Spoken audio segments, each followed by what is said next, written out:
After my divorce from my husband was finalized, I moved in with my daughter, Natalie. About 6 months later, something unexpected happened. It was my day off, and I was relaxing at home with Natalie when I got a call from my mom. To my shock, my ex-husband and ex-mother-in-law had gone to my parents' house and let themselves in without permission. I quickly got ready and went to my parents' place. When I arrived, my ex-husband and ex-mother-in-law were sitting in the living room, waiting for me. I had no idea why they were there.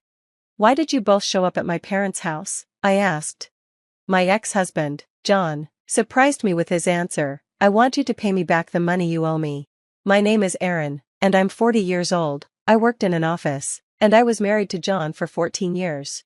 Our daughter, Natalie, was born just around the time we got married, and she's now in 8th grade. We were once a happy family, and I thought we would always have a loving home." I met John on a blind date and was instantly drawn to his friendly, kind, and cheerful personality. He liked me too, and we stayed in touch throughout high school. After a few meetups, we started dating. A year later, he proposed, and we got married. I loved him deeply, and I was so happy when he chose me to be his wife. I had a close group of friends from high school, and we would always get together. When I told them I was getting married, they all congratulated me, and they came to our wedding. They joked about how they'd all want to get married too someday. After my wedding, one by one, my friends also got married. We laughed about how we'd gone from a group of teenagers to adults. Then, as I got pregnant, they all started having kids too. Soon, we weren't just mom friends, we were a group of parents.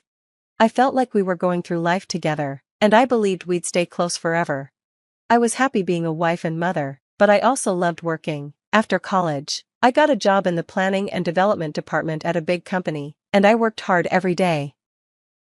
The work was tough, but it was also rewarding. Every day felt like a chance to learn and improve. One of my friends from the moms group, who was a stay-at-home mom, once told me, "You're really a workaholic, Aaron, but you also have a fulfilling life with your family. It's like you have two bodies or something."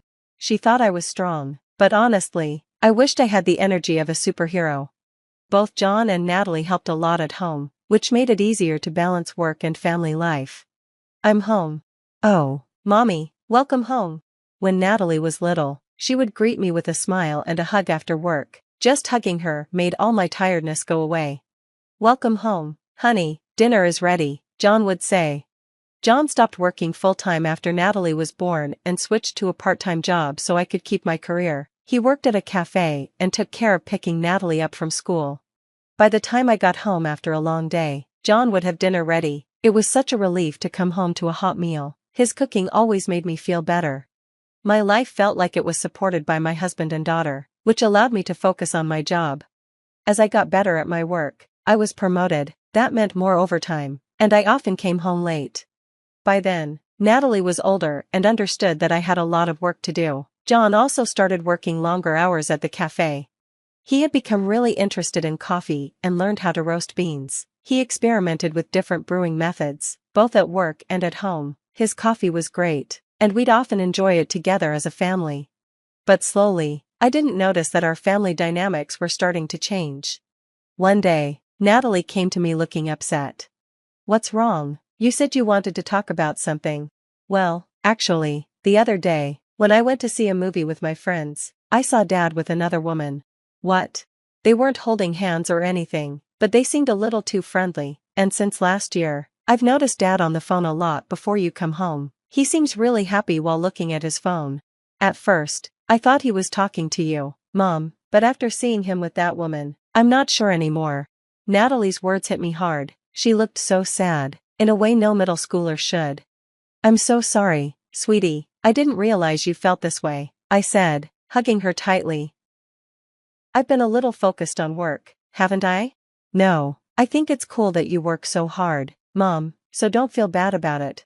I felt really happy and touched by Natalie's kind and understanding words. "Thank you, Natalie, I'll talk to your dad about this, okay? And if he's really having an affair, I think I'll get a divorce. Would that be okay with you, honey?" When I asked her that, she nodded. I don't like the idea of my dad having an affair. Just knowing that and being with him would make me feel bad. Hearing this from my daughter made me realize how much I had neglected my family. I knew I needed to look into this situation carefully. not just for my own sake, but for Natalie's. She had the courage to bring up such a difficult topic, and I had to do something about it. I quickly hired an investigation agency to look into John's affair. The results shocked me. John was indeed having an affair, just like Natalie had suspected. They even had photos of him with his mistress. But what surprised me even more was who his affair partner was. It was Stacy, one of my old high school classmates and a member of the mom's group. I was more shocked by Stacy's involvement than the affair itself. I couldn't believe that someone I had trusted and considered a friend would betray me like this. Stacy was a stay-at-home mom, and she was the last in our group to get married. She had a young child, around 5 years old, and yet she was having an affair with John, neglecting her own responsibilities as a mother. When I saw the evidence, I was so stunned that I couldn't move for a moment. If I hadn't been in my room, Natalie could have seen those photos, and that would have made things even worse. I wasn't ready to confront John, and I definitely couldn't show Natalie those pictures. I took a deep breath and tried to stay calm. Then, one of my friends from the mom's group mentioned that she had switched jobs, so I thought it would be a good chance to suggest that we all get together. Stacy didn't know that I knew about the affair, so my friends arranged the meetup, and I planned to confront Stacy, my husband's lover, 3 weeks later. During that time, I quickly hired a lawyer and started preparing for the divorce. I told Natalie what I had discovered and explained that her dad and I were getting divorced. We spent our days off looking for new apartments to move into. Finally, the day came when I would face Stacy at the gathering. At the restaurant, we all caught up with each other, and I asked my friend about her new job. We all shared updates. Stacy still had no idea I knew about her secret, so we all talked casually. Everyone is working, so it's good that things are changing. I'm just a housewife, so I'm stuck in the same routine, Stacy said. Well, you don't have to work, Stacy, since your husband can support you, another friend said. I do appreciate my husband, but sometimes I feel bored with it, Stacy replied. That was my cue. It was time to confront her. So that's why you're having an affair with other people's husbands, right? Huh? Stacy and the rest of my friends froze when they heard my words. Hey, Aaron, what do you mean by that? One of my friends asked, confused. Stacy stayed silent, her face going pale. It looks like Stacy is having an affair with my husband, John, I said bluntly. No way, you must be joking. Stacy would never do something like that, one of my friends said, defending her. Stacy quickly denied it. That's not true. Aaron, what are you talking about all of a sudden? You must have mistaken me for someone else. Oh, really? Then why don't you all take a look at this? I said, pulling the photos from my bag and placing them on the table. My friend stared at the pictures, shocked. Oh my gosh, Stacy, why? Stacy clearly hadn't expected me to have proof. She covered her mouth, stunned. Why did you have an affair with my husband? I asked, still trying to process it. Stacy finally gave in. I'm really sorry. I walked into the cafe where your husband works. I didn't know he worked there. After that, I started going there more often. My husband provides for me, but after we got married, he stopped caring about me, and I started feeling lonely. Stacy started crying, but I wasn't moved by her tears. Even if you were lonely, having an affair, especially with a friend's husband, is just wrong, I said calmly. Turning to my friends, I added, I'm sorry to involve all of you, but I need to let Stacy know that I'll be suing for alimony. I've already sent certified mail to her house, so her husband should have received it by now. Stacy gasped in shock. You need to be held accountable for your actions, I said firmly. Stacy nodded, looking pale and defeated. The rest of the mom's group was upset and said, we can't trust you anymore, Stacy. We left the restaurant, leaving Stacy behind. Now that Stacy was out of the way, it was time to deal with John. I'm sure Stacy had already contacted John about what happened, so when I got home, John was waiting by the entrance, looking panicked. Hey, how could you do this? What? I just got a call from Stacy. Are you really talking about your affair? Why are you making this so public? You're terrible. You pretended to be a good husband, but behind my back, you were having an affair. No, that's... But Stacy has a family too. Why expose her to her husband like that? That's ridiculous.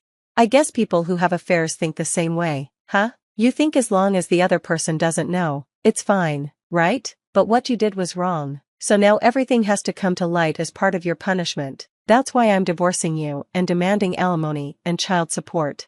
With the affair already proven and no way for him to deny it, John agreed to the divorce, but he was reluctant to pay alimony and child support. After I hired a good lawyer and made it clear I was ready to take the case to court, he finally agreed. So, I divorced my ex-husband, sold the house we'd lived in, and moved into a new apartment with Natalie. I filed for alimony from both John and Stacy, and they each paid me $30,000. I also demanded child support from John. After the divorce was finalized, Natalie and I settled into our new life. As expected, the whole situation traumatized me, but over time, the pain began to heal. However, about 6 months later, something unexpected happened. I was relaxing at home with Natalie on my day off when I received a call from my mother. What she told me shocked me. My ex-husband and ex-mother-in-law had suddenly appeared at my parents' house and forced their way in without permission. My father was out handling some personal matters, which is why my mother called me in a panic. I quickly got ready and headed to my parents' house. When I arrived, my ex-husband and ex-mother-in-law were sitting on the living room sofa, waiting for me. I had no idea why they had shown up. "What are you both doing here at my parents' house all of a sudden?" I asked. And then, my ex-husband said something that completely shocked me. "I want you to give me back the money that you owe me." "What? I never borrowed any money from you. I paid $15,000 for the wedding, didn't I? You were the one who wanted the wedding, so I lent you that money. Since you divorced me, this is all fraud. I could sue you for marriage fraud, but all I want is for you to return the $15,000 as a settlement." His demand was outrageous. My ex-mother-in-law chimed in, saying I should pay him as soon as possible. After the divorce, I knew John had gone back to working at the cafe, but I also knew the pay there wasn't much. He must have been struggling financially, which was probably why he was making such ridiculous requests. Let me remind you, we both played equal roles in the wedding, and after that, I paid more than you for our living expenses. If you calculate it all, $15,000 is nothing compared to what I spent, so don't harass me with your impossible demands. I tried to get them to leave, but they refused to leave easily. Then, my father came home. Apparently, he had received a call from my mother and rushed back. "What are you doing here?" he asked, glaring at them. My ex-husband explained the same thing to my father, looking terrified at my father's angry tone. My father listened in silence, clearly shocked and furious at John's demands. "You're the one who had an affair. If you're going to make these ridiculous demands, get the hell out of here." With that, my father tried to kick them out, but my ex-husband fell to his knees.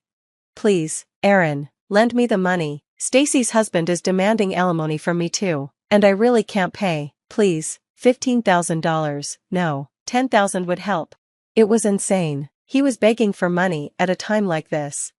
I coldly replied, "No, I can't do that. Now go home." But then, my ex-mother-in-law said, "You're also responsible for what happened," and insisted that I was obligated to lend him the money.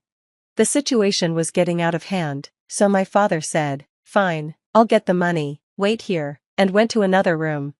"Hey, Dad, what do you mean?" I rushed after him, and my father grinned. "I have plenty of money. Since we have it, why don't we give it to them?" I was convinced when I saw my father take the money out of the closet. Well, this should be interesting, I thought. My father put the money in an envelope and handed it to John. After they finally got what they wanted, my ex-husband and his mother left, looking pleased. As soon as they left, I locked the door and called the police. The two of them must have checked the envelope after leaving, because they came back quickly, banging on our door. "Hey, what's going on here? This is Monopoly money. I don't want this fake cash," my ex-husband yelled angrily at the door. I laughed and said, "Since we have so much money, I thought I'd share some with you." Then my ex-husband shouted, "You've got to be kidding," and started banging harder on the door. It sounded like they were kicking the door with their feet, but they didn't realize this was going to cause big trouble for them. John and his mom were still kicking the door when the police showed up and arrested them. Neighbors gathered around, and many of them saw John and his mom get arrested. In the end, John didn't get any money, but he had to pay a fine for his arrest and the damage to our door. Also, one of the people who saw the arrest was a regular customer at the cafe where John worked. The news spread fast, and he was fired right away. Now, John can't find a job and has moved back to his parents' house. His parents are now paying alimony and child support for him. I also got a restraining order against my ex-in-laws for my family. Now, if anything happens, we can call the police, and they'll come right away.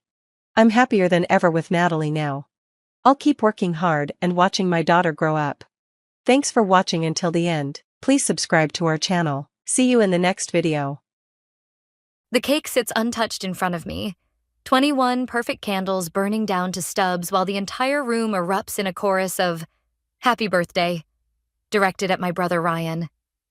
I watch the flames dance, counting each second until they melt into the pristine white frosting, much like my own celebration has melted into his. I'm Jade. Today is my 21st birthday, and I'm watching my parents throw a party for my brother's latest internship offer. Make a wish, champion. My father's voice booms across our living room, his hand clasped proudly on Ryan's shoulder. The same shoulder that's wearing the designer suit they bought him last week, while I'm still wearing the dress I bought at a thrift store with my cafe wages. This is such a proud moment. My mother gushes, her mascara slightly smudged from happy tears. Harvard Law's top internship program. We always knew you were destined for greatness. I grip my fork until my knuckles turn white. The metal bites into my palm, grounding me as the room spins with congratulatory cheers. Aunt Carol is dabbing her eyes. Uncle Steve is already talking about connections at his law firm. My cousin Sophie catches my eye from across the room, her expression a mirror of my disgust. "Speech?" someone calls out, and Ryan stands, flashing that perfect smile that's gotten him everything he's ever wanted. "I just want to thank everyone for being here today." He starts, and I can't help but notice how he's positioned himself in front of the happy birthday banner, my banner, that Mother hastily covered with congratulations streamers this morning. The words bubble up before I can stop them. Interesting timing for this celebration. The room goes quiet. Mother's smile freezes, that practiced expression she uses when trying to maintain control. "Jade, dear, let's not..." "Not what, Mother? Not mention that it's my birthday? Or not mention how you converted my celebration into Ryan's victory lap?" "You're being dramatic." Father cuts in, his tone sharp. "This is a significant achievement for the family." "The family?" I laugh, and it sounds hollow even to my ears. "You mean for Ryan. Everything's always for Ryan." Ryan at least has the decency to look uncomfortable. "Sis, come on. Don't sis me." I stand up, my chair scraping against the hardwood floor. 21 years of watching you get everything while I get the leftovers. Did you know I got accepted into Columbia's writing program? Of course not, because when I told them last week, they were too busy planning this party. That's enough. Father's face is turning red. "You're embarrassing yourself in this family. This family embarrasses itself." I snap back. The great Derek and Laura, so focused on their golden child, they forgot they had a daughter. Well, congratulations. You've finally pushed me to my limit. Mother steps forward, her voice trembling. "If you can't appreciate what we've done for this family, perhaps you should..." "Should what? Leave? Is that what you want to say, Mother? Finally get rid of the disappointment?" "If that's how you feel," Father says coldly. "There's the door." The room holds its breath. I look around at the faces, some shocked, some embarrassed, some carefully neutral. Only Sophie and my grandmother Margaret show any sign of understanding. Fine. I grab my purse from the coat rack. "Happy birthday to me." "Jade," Ryan calls after me, but I'm already walking out the door. The spring air hits my face, carrying the scent of blooming cherry blossoms, the trees I used to climb as a kid while Ryan got private tennis lessons. My phone buzzes. It's Ella. "Did you do it? Did you finally stand up to them?" I text back with shaking fingers. "It's done. Can I crash at your place?" Her response is immediate. "Already setting up the spare room. And Jade, I'm proud of you." I take one last look at the house, at the perfect lawn and the perfect windows with their perfect curtains, hiding the perfectly crafted lie of our family. Something shifts inside me, a switch flipping from hurt to determination. They want me gone? Fine. But they're about to learn that the daughter they never wanted is the one they should have feared the most. Ella's spare room feels like a life raft in a storm. 3 days since I walked out, and the silence of not having to measure every word, every breath, is almost deafening. I sit cross-legged on the borrowed bed, staring at my phone's black screen, counting the notifications I'm not getting from my family. Earth to Jade, Ella says, leaning against the doorframe with 2 steaming mugs. Your coffee's getting cold and your interview outfit is getting wrinkled. I smooth out the blazer laid across the bed. Sorry, just thinking about... Don't. She hands me the coffee. That's your 3rd time almost mentioning them today. We're focusing on your future, remember? The coffee burns my tongue, but I welcome the pain. It's better than the hollow feeling in my chest. The Urban Grind interview is in 2 hours. I should probably... My phone buzzes. Grandmother Margaret's name lights up the screen. Jade, darling, are you safe? I'm okay, Gran. I'm staying with Ella. Good girl. Listen carefully. I've been waiting for you to finally stand up to them. There are things you need to know, but not over the phone. Can you meet me at Riverside Park tomorrow? The usual bench? Before I can respond, I hear Mother's voice in the background. Margaret quickly adds, I have to go. Tomorrow, 10 o'clock. And hangs up. Ella raises an eyebrow. That sounded cryptic. Gran's always been different from the rest of them. She actually sees me. I stand up, straightening my blazer. But right now, I need this job. I can't keep crashing here without contributing. Please, as if I'd let you pay rent. Ella throws a cushion at me. But you're right about the job. You need your own money if you're really cutting ties. The Urban Grind sits on the corner of maple-lined Cedar Street, its brick facade warm and inviting. Inside, the interview room smells like freshly ground coffee and possibility. Your application is impressive, the manager, Sarah, says, but there's a gap in your references. No family contacts? I meet her eyes steadily. I prefer to keep my professional and personal life separate. She nods, something knowing in her expression. Fair enough. When can you start? Walking out with a job offer and training schedule, I almost miss Ryan leaning against my car. Almost. Nice ride, he says, tapping the rusty fender of my second-hand Honda. Better than walking, I guess. What do you want? To talk. You're still my sister, Jade. Funny, I don't remember you mentioning that at the party. He runs a hand through his perfect hair, a nervous tic I recognize from childhood. Look, I didn't know they were going to hijack your birthday. I tried to tell them, save it. I unlock my car door. You've never had to try for anything in your life, Ryan. Everything's just handed to you while I scrape by. Did you know they promised to pay for my college, too? Funny how that money disappeared right when your law school deposits were due. His face pales slightly. That's not... I didn't know... Exactly. You never know because you never have to look. Must be nice in that bubble of yours. Mom and Dad are worried. They want you to come home. I laugh, and it sounds bitter even to my ears. Home? That stopped being my home the day they decided I was worth less than you. Tell them I said thanks for the birthday gift. Clarity looks good on me. As I drive away, my phone buzzes with a text from Sophie. Found something in Uncle Derek's study. You need to see these papers. Can you meet tonight? I glance in my rearview mirror. Ryan's still standing there, looking lost for maybe the first time in his life. Good. Let him feel a fraction of what I've felt for years. Tomorrow, I'll meet Gran and hear whatever she needs to tell me. Tonight, I'll see what Sophie's found. The pieces are moving, and for once, I'm not just a pawn in someone else's game. Ella's waiting when I get back, victory cupcake in hand. Got the job? Start training tomorrow. I take the cupcake, but don't eat it. Ella, I need to ask you something. If this gets ugly, really ugly, are you sure you want to be involved? She takes my hand, squeezing it tight. Honey, I've watched them dim your light for years. It's about time someone helped you shine. I squeeze back, thinking of Gran's cryptic call and Sophie's message. Then let's get started. The morning air bites at my face as I hurry through Riverside Park. Gran's already at our bench, her silver hair catching the autumn light. She's holding a thick manila envelope, her fingers trembling slightly as she grips it. You look tired, darling, she says as I sit beside her. First week at the new job. Everything hurts except my pride. I try to smile, but Gran's expression stops me. What's wrong? She presses the envelope into my hands.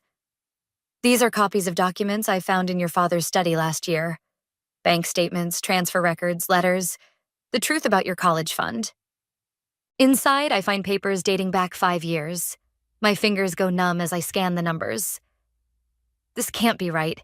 There's over $200,000 here. Your grandfather set up trust funds for both you and Ryan before he died. Equal amounts. Gran's voice hardens. Your father was supposed to be the trustee until you turned 21. Yesterday. The world tilts sideways. But they said they couldn't afford my tuition. That's why I had to take out loans. They transferred your money to Ryan's account. Gradually, over years, private schools, sports camps, that ridiculous car. She takes my hand. I tried to stop it, but Derek threatened to cut off my access to the family if I interfered. My phone buzzes.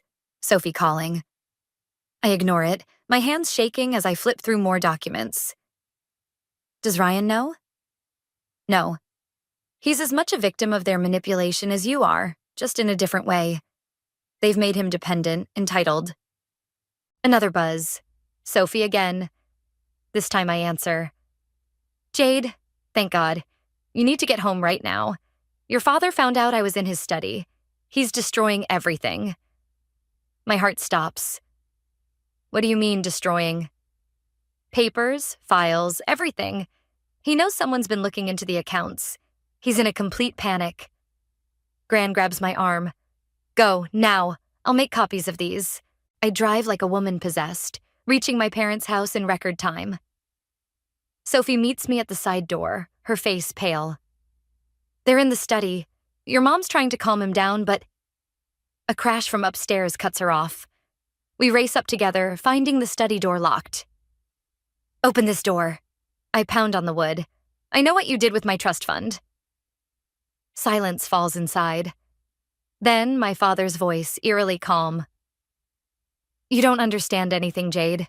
I understand enough. $200,000, Dad. My future. You stole it. We invested it in your brother's future. The family's future. Mother's voice now, strained. Everything we did was for this family. No, I say, my voice steady despite the rage burning in my chest. Everything you did was for Ryan. And now everyone's going to know. The door flies open. Father stands there, papers scattered around him, a wastepaper basket smoldering with half-burned documents. You wouldn't dare destroy this family's reputation. You already did that yourself. I hold up my phone, recording. And now I have proof. His face contorts. You ungrateful. Derek. Mother grabs his arm as he steps toward me. For the first time, I see fear in her eyes. Sophie slips past them into the study, quickly gathering fallen papers. I'm done covering for you, Uncle Derek. This ends now. You're both making a terrible mistake, Mother says, but her voice wavers. I laugh, and it sounds like breaking glass. No, the mistake was thinking you could get away with this forever. The mistake was believing I'd stay quiet. The mistake was forgetting that I'm your daughter, too. Father slumps against his desk, suddenly looking old. You don't understand what pressure we were under. Ryan's future? Save it for the lawyers. I turn to leave, then pause. Oh, and happy birthday to me. Finally got my inheritance after all. Outside, Sophie hands me the salvaged papers, her hands shaking. What now? My phone buzzes with a text from Gran. Document safe. Your grandfather would be proud. Now, I say, watching my parents' silhouettes in the study window. We make them face everything they tried to burn away. And we do it together. The autumn wind whips around us, carrying away the smell of burned paper and lies. For the first time since my birthday party, I feel truly, completely alive. The annual family reunion invitation sits on Ella's coffee table like a loaded gun. I've been staring at it for an hour, the gold embossing catching the afternoon light. This year's host? Ryan. It's perfect, Sophie says through my phone's speaker. Everyone will be there, The whole family will have to face what they did. I trace the embossed letters. Ryan's hosting at the lake house. That's where your grandfather signed the trust documents. Gran finishes, her voice joining Sophie's on the conference call. Derek won't expect you to know that detail. My hands shake as I pull out the trust fund papers. Have either of you told Ryan anything? He came by yesterday, Gran says, hesitating. He's different. Asked about you. About why you really left. The doorbell rings. I freeze, but Ella's already opening it.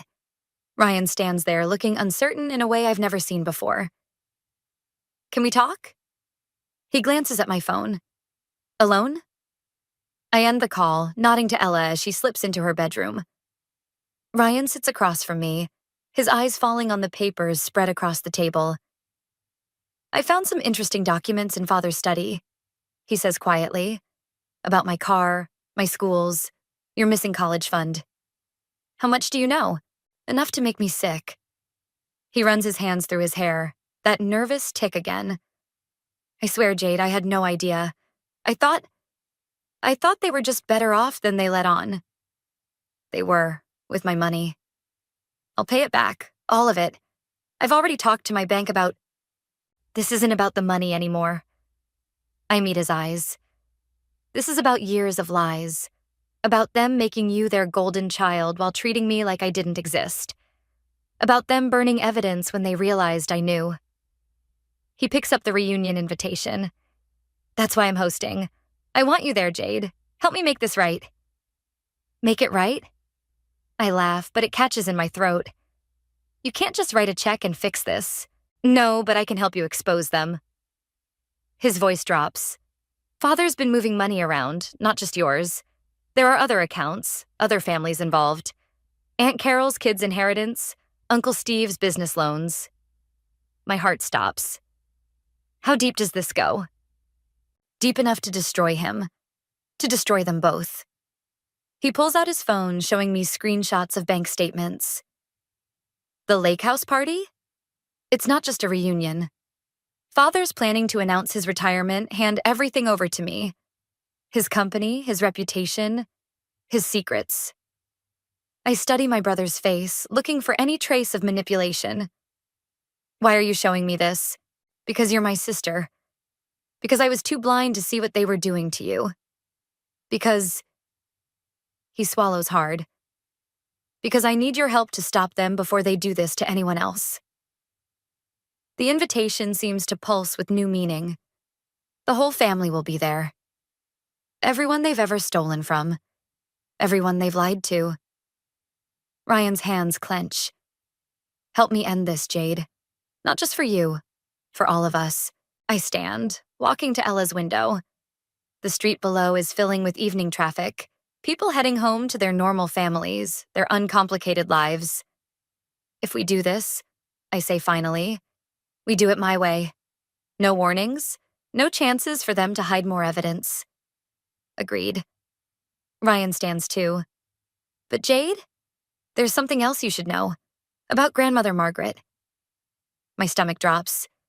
What about her? She didn't just find those documents last year.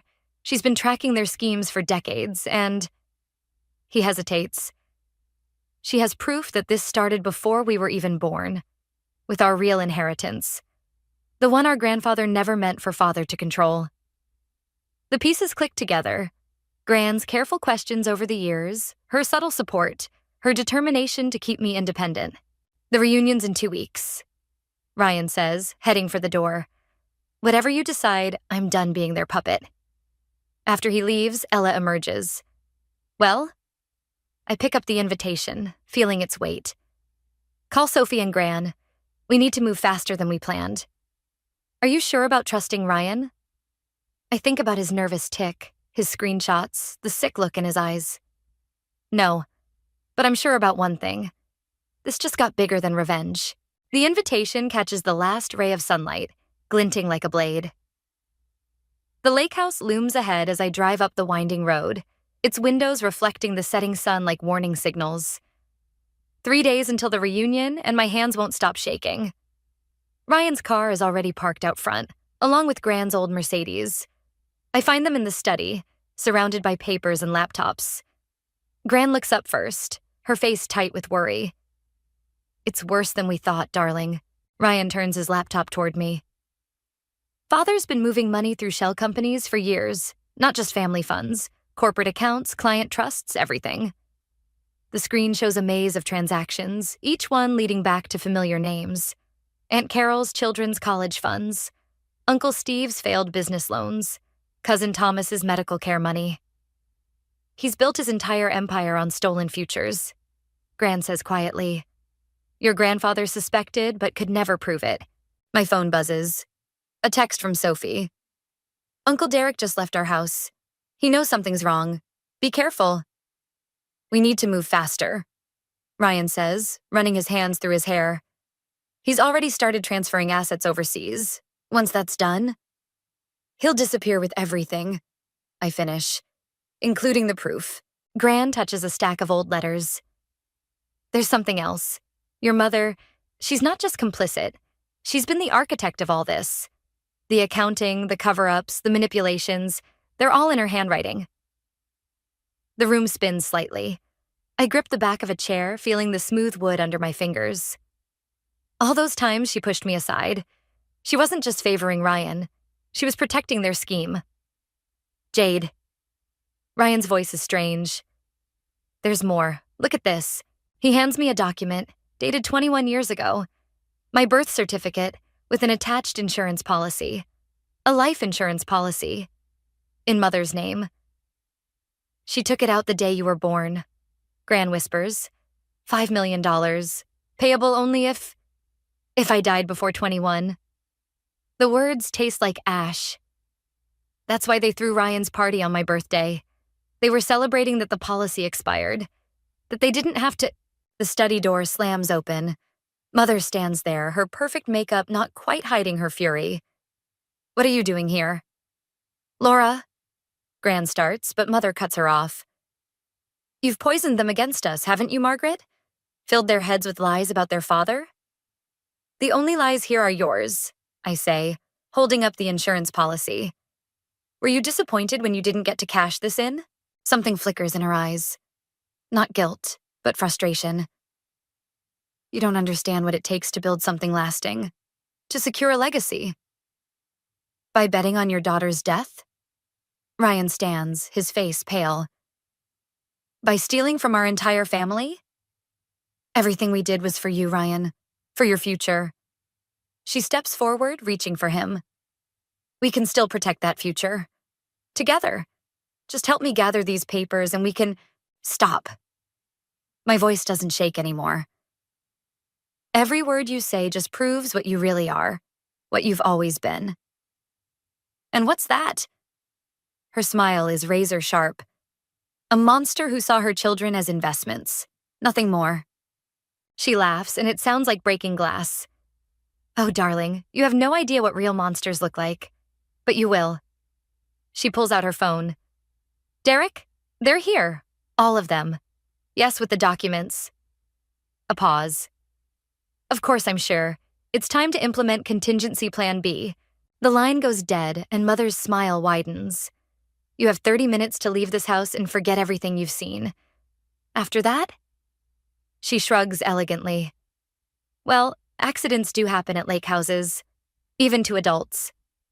"You're threatening us?" Ryan steps between her and me. "Your own children?" "I'm protecting our legacy, as I always have." She turns to leave, then pauses.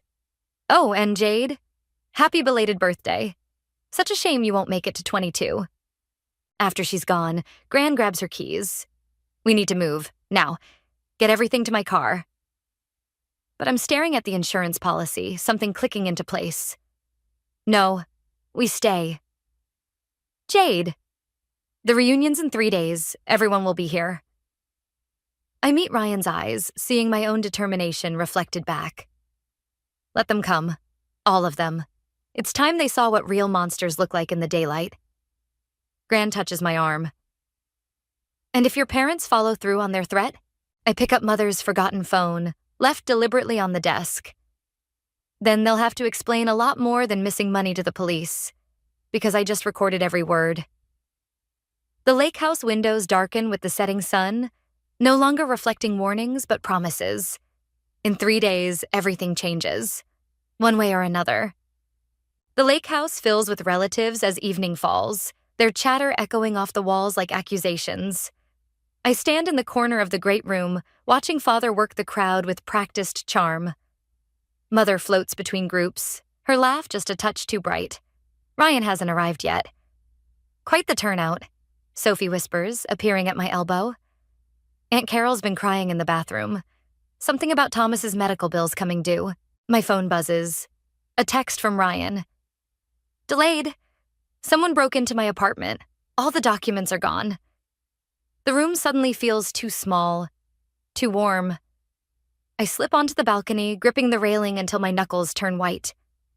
Another buzz. Police are here. Father's name came up in their questions. Problems? Mother's voice makes me jump. She stands in the doorway, backlit by the party lights, looking more predator than parent. Such a shame about Ryan's break-in. These things happen when people don't properly secure their belongings. What did you do? Me? She sips her wine. I'm just a devoted mother, celebrating her son's success. Speaking of which, your father's about to make his big announcement. You wouldn't want to miss it. Inside, Father taps his glass for attention. Family, friends, thank you all for coming to celebrate Ryan's achievement in hosting his first family gathering. But I have an even bigger announcement. The crowd murmurs expectantly. I scan the room. No Gran, no Ryan. My chest tightens. As of tonight, I'm officially retiring, Father continues, and I'm proud to announce that Ryan will be taking over as CEO of our family enterprise. Applause breaks out. Uncle Steve raises his glass, his smile strained. To Ryan, though some of us are still waiting on those business loans you promised, Derek? All in good time, Father says smoothly. In fact, I have some papers here that should interest several of you regarding your investments. He reaches into his briefcase and pulls out a stack of documents. My heart stops. They're forgeries. They have to be. The real papers are gone, stolen from Ryan's apartment. Jade. Mother's hand closes around my arm, her nails digging in. Why don't you join me in the study? We need to discuss your future. Let go of me. Now, dear. Her grip tightens. Before you embarrass yourself again. The study door clicks shut behind us. Father's already there, along with 2 men I don't recognize. Meet our security consultants, Mother says. They're very good at handling delicate situations. Like breaking into Ryan's apartment? Father sighs. Ryan made his choice. Disappointing, but manageable. You, however? He nods to one of the men, who moves to block the door. You've become a liability we can no longer afford. The insurance policy expired, I say, backing away. You can't... Oh, darling. Mother laughs. There are so many ways to have accidents, especially at lake houses, especially after drinking too much at family gatherings. A glass appears in her hand. My glass from earlier. Your fingerprints, your DNA. Combined with your history of emotional instability and recent erratic behavior, the second man steps forward, something glinting in his hand. My back hits the wall. Why? My voice cracks. I'm your daughter. No, Father says quietly. You're a mistake I should have corrected years ago. The door bursts open. Ryan stands there, bloody and disheveled. Police are on their way. I triggered the silent alarm when I saw your security consultants following me. Ryan, Mother starts, but he cuts her off. Save it. I heard everything. He holds up his phone. And so did the detective who's been investigating your financial fraud for the past year. Sirens wail in the distance.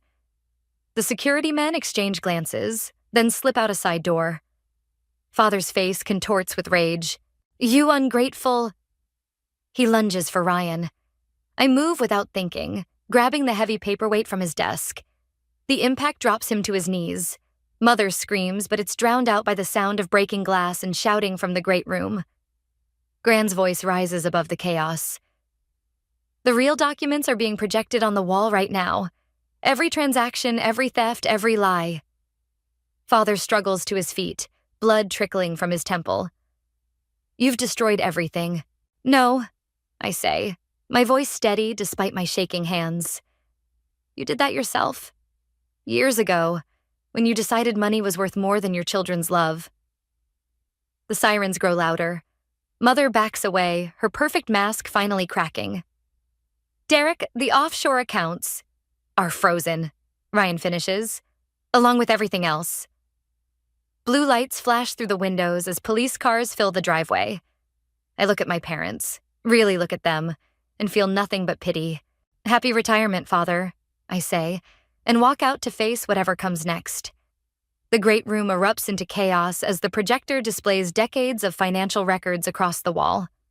Aunt Carol collapses into a chair, Uncle Steve hurls his glass across the room, and cousins I haven't spoken to in years start shouting all at once. Father stands frozen at the front of the room, his retirement speech forgotten. Mother's perfect smile cracks like thin ice.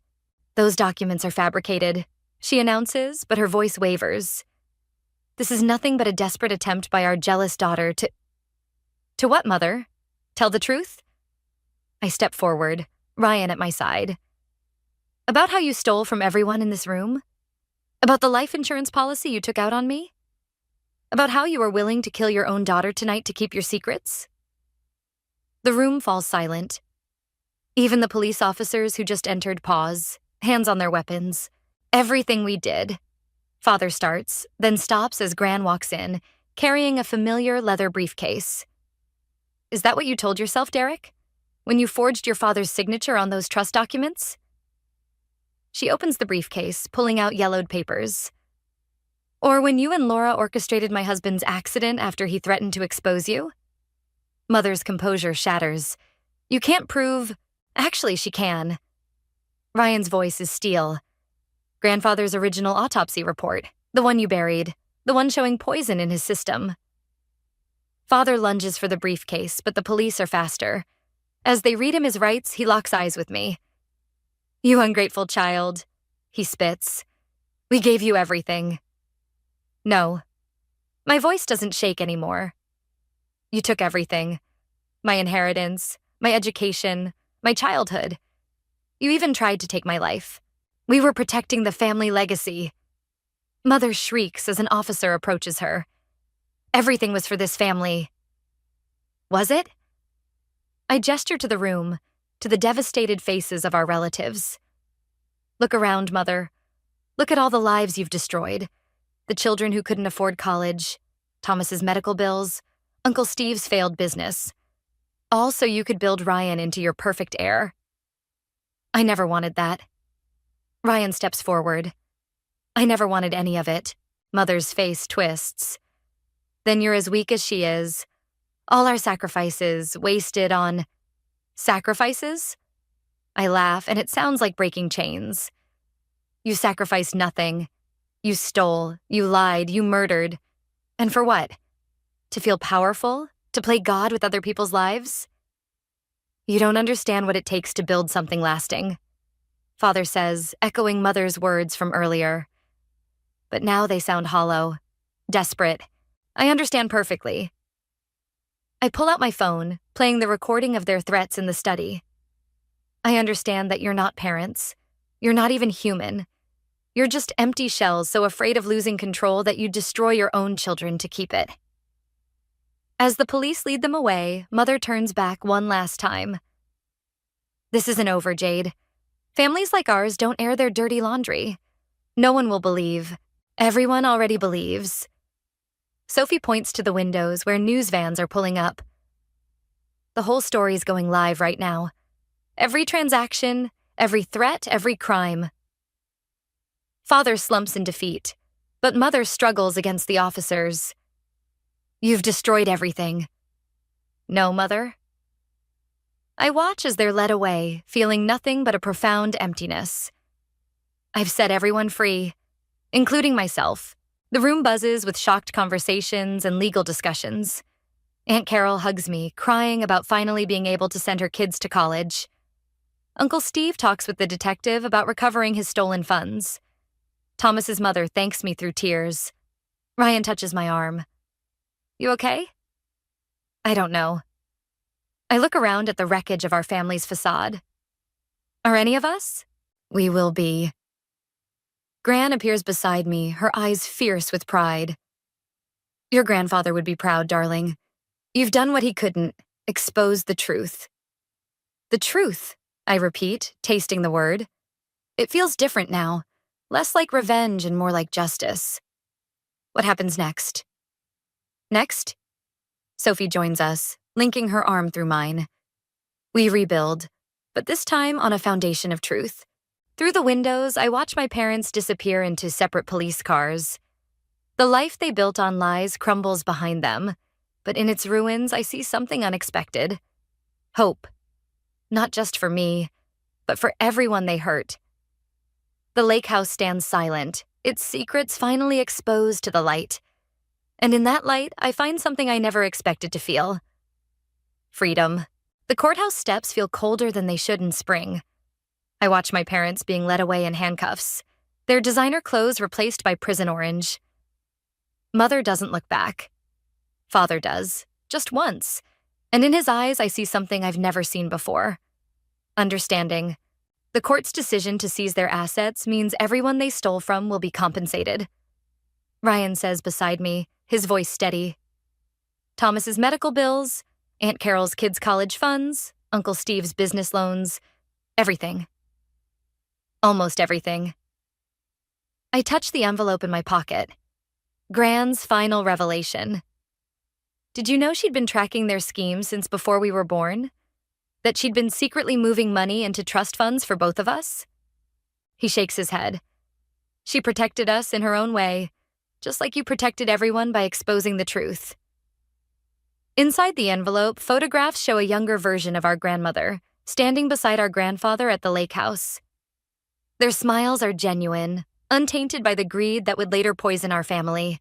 I found this in Father's study. I hand Ryan a letter, its edges worn. It's from Grandfather, written the day before he died. He knew what they were doing. He was going to stop them. And they killed him for it. Ryan's hands shake as he reads. All these years, I thought. We both thought what they wanted us to think. I take the letter back, feeling its weight. But Gran knew. She waited, gathered evidence, protected us until we were ready to face the truth. A familiar voice calls out, Jade! Ella runs up the courthouse steps, waving a newspaper. You need to see this. The headline reads, Family Empire Falls, Whistleblower Daughter Exposes Decades of Fraud. Below it, a smaller headline, Margaret Chen's Secret Legacy, How One Grandmother Protected Future Generations. There's more, Sophie says, appearing with her laptop.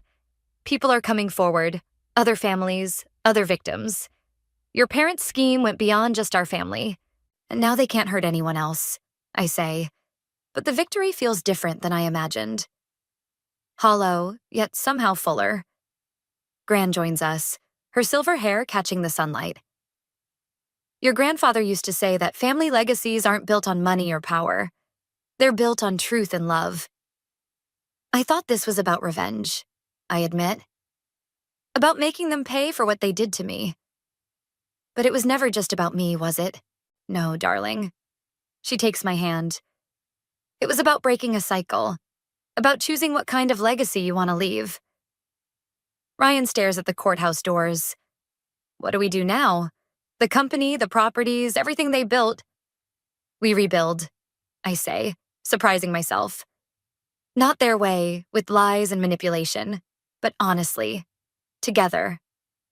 Together, Sophie echoes, linking arms with me. The whole family, the real family. Ella hugs me tight. See? I told you you'd find your strength. But as I look around at these people, my brother who chose truth over privilege, my grandmother who protected us silently for years, my cousin who stood by me, my friend who never wavered, I realize something. I didn't find my strength, I say quietly. It was here all along, in the family I chose, the family that chose me back. A police officer approaches with one last document to sign, my final statement about the case. As I take the pen, I notice my hand doesn't shake anymore. "Jade," Ryan says suddenly, "look." Through the courthouse windows, I see the lake house in the distance, its windows no longer reflecting warnings but possibilities. And beside it, almost hidden by trees, a small building I never noticed before.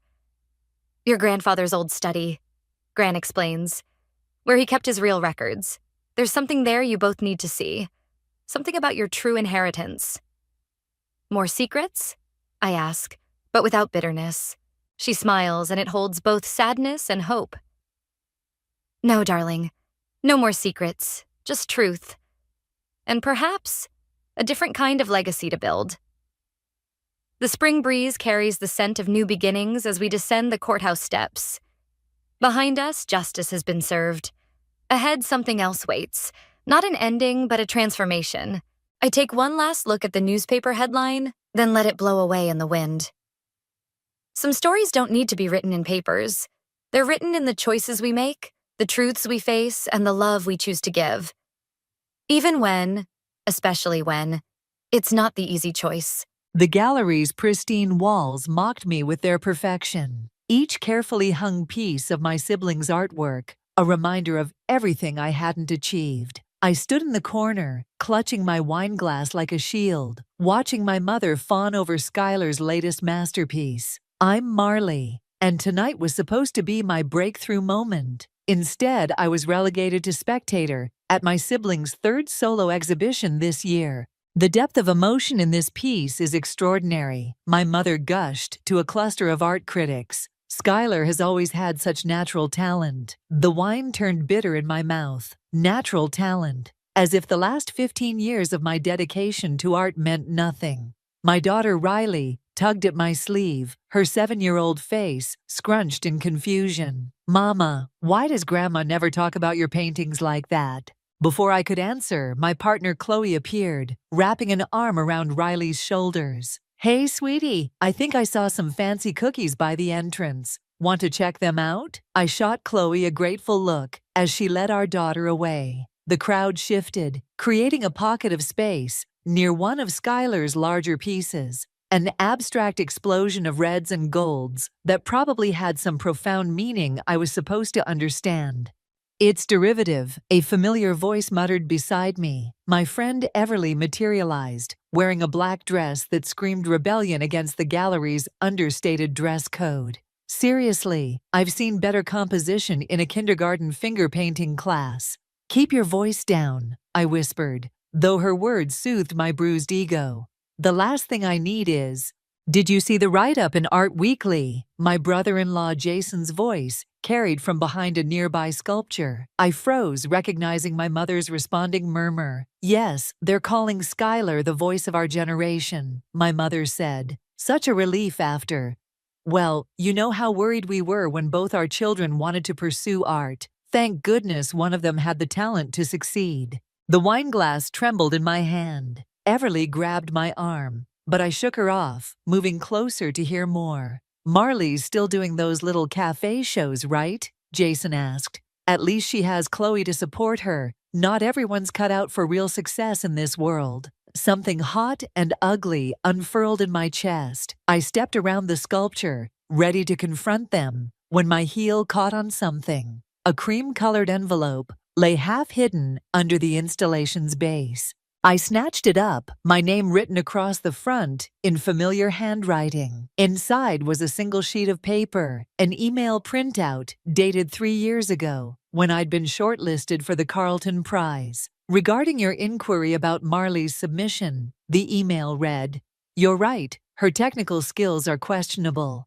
Thank you for bringing these concerns to our attention. We'll be removing her from consideration." The signature belonged to the prize committee chair, but the email was addressed to my sibling. My hand shook as I read it again. 3 years ago, that prize could have launched my career. Instead, I'd received a form rejection letter, leading to months of self-doubt that nearly made me quit painting altogether. "Marley," Skylar's voice cut through my thoughts. My sibling stood before me, champagne glass raised in false celebration. You look pale, not feeling well? I met Skylar's eyes, seeing for the first time the calculation behind the concern. How many other opportunities had been quietly sabotaged? How many doors closed before I could even reach them? I'm fine, I said, folding the paper carefully and slipping it into my pocket. Just admiring your work. It must be nice, having everything come so naturally. Skylar's smile flickered for just a moment, enough to confirm what I now knew. This wasn't just about talent or success. This was about systematic destruction, wrapped in family loyalty and tied with ribbons of concern. Well, two could play at that game, and I had nothing left to lose. The email burned in my pocket throughout the mandatory family dinner the following evening. My mother had insisted we all gather to celebrate Skylar's success, as if the gallery opening hadn't been enough. I pushed my food around the plate while my mother detailed every compliment the critics had given my siblings' work. Chloe's empty chair beside me felt like an accusation. Another late night at the office with Jeremiah. And the way you captured the interplay of light and shadow, my mother continued. It reminds me of that phase Marley went through in college. Remember those dark, moody pieces? They weren't a phase, I said, gripping my fork tighter. That's still my style. Oh, my mother's dismissal came wrapped in a delicate sip of wine. I thought you'd moved past that. Riley, coloring beside me at the table, looked up from her drawing. I like Mama's dark pictures. They make me feel things. That's sweet, dear, my mother said. But you should see what your Aunt Skylar painted at your age. Pure talent, even then. My father cleared his throat. The pot roast is excellent, Olivia. Speaking of talent, Jason cut in. Skylar, tell them about the commission you just landed. The one for the new medical center. The fork bent slightly in my hand. That commission was supposed to be confidential. I'd applied for it last month. Oh, it's nothing special, my siblings said with practiced modesty. Just a series of pieces for their pediatric wing. Nothing special, my mother beamed. It's the largest commission in the city this year. I stood abruptly, my chair scraping against the floor. Riley, time to pack up your crayons. But Mama, I want to show everyone my drawing of Aunt Skylar's painting. Show them, sweetheart, Skylar encouraged. I'd love to see your interpretation. Riley held up her paper proudly. See? It's the big red one from the gallery. And look what I found hidden in it. My breath caught as Riley pointed to a series of marks in her drawing. Similar marks I'd seen in Skylar's actual painting, but hadn't paid attention to before. What do you mean, hidden? I asked carefully. The little numbers. They're tucked into all the swirly parts, like a secret code. I counted 7 of them. Skylar's champagne glass clattered against the table. Such an active imagination, my siblings said quickly. Kids see patterns everywhere. But I'd seen the flash of panic in Skylar's eyes. Those numbers meant something. My phone buzzed. A text from Chloe. Sorry, Jeremiah needs me to stay late again. Don't wait up. Everything okay? My father asked. My expression. Perfect, I lied, helping Riley gather her art supplies. We need to get home, school night. But you've barely touched your food, my mother protested. And Skylar was going to share some exciting news about. I'm sure I'll hear all about Skylar's latest triumph eventually. The bitterness slipped out before I could stop it. It's not like anyone in this family talks about anything else. Silence fell over the table. My father studied his plate while Jason wrapped a protective arm around Skylar's shoulders. Marley, my mother's voice carried that familiar note of disappointment. There's no need for jealousy. Everyone finds their level eventually. Right, I grabbed my coat, helping Riley into hers. And I suppose Skylar found theirs by sabotaging everyone else's chances. What are you implying? Skylar stood, facade cracking slightly. Nothing. Yet. I met my siblings' gaze. But maybe we should talk about the Carlton Prize sometime. Or those mysterious numbers Riley noticed in your painting. Mama, Riley tugged at my sleeve. Why is everyone mad? We're not mad, sweetie, Skylar said, voice honey sweet. Your mother's just tired. Making art can be so draining when it doesn't come naturally. I guided Riley toward the door, pausing only to say, "You know what else is draining? Maintaining lies. But don't worry, sibling dear. I'm about to make things much easier for you." As we left, I heard my mother asking Skylar what I'd meant about the Carlton Prize, but I was already plotting my next move. Those numbers in the painting weren't random. They were dates, and I had a feeling they'd lead me to every opportunity Skylar had stolen from me. 7 dates, Everly said, spreading printouts across my studio floor. 7 rejections. 7 opportunities that went to Skylar instead of you. The morning light caught dust motes dancing around my easel, where a half-finished canvas waited. I hadn't touched it since discovering the email. "Look at this one." Everly pointed to a grant rejection from last spring. The timing matches the 3rd number Riley found in the painting. And guess who was on the selection committee? Let me guess. Someone Skylar knows. Better, someone our mother knows. Everly's dark eyes flashed. The committee chair plays tennis with her every Sunday. I pressed my palms against my temples. That doesn't prove anything. No? Then explain this. She held up her phone, showing a social media post from 2 years ago. My mother, the committee chair, and Skylar at some charity event. The date matched another rejection letter. My phone buzzed. "Chloe. Working late again. Jeremiah needs the quarterly reports tonight." "Still no Chloe?" Everly asked, noting my expression. "She's barely been home this week." I tossed the phone aside. Jeremiah's got her working impossible hours. Convenient timing, don't you think? Right when you're closest to exposing. A knock at the studio door cut her off. My childhood friend Marcus stood there looking uncomfortable. "Sorry to interrupt," he said. Door was open downstairs. "Marcus." I hadn't seen him in months. "What are you doing here?" He shifted, not quite meeting my eyes. "Heard about the gallery opening and the dinner after. Thought you might need a friend." "How did you hear about the dinner?" Everly asked sharply. "I ran into Skylar yesterday." The air seemed to thicken. "You saw my sibling?" "At the art supplies store." Marcus stepped inside, closing the door. "Look, they're worried about you, Marley. Said you've been making accusations.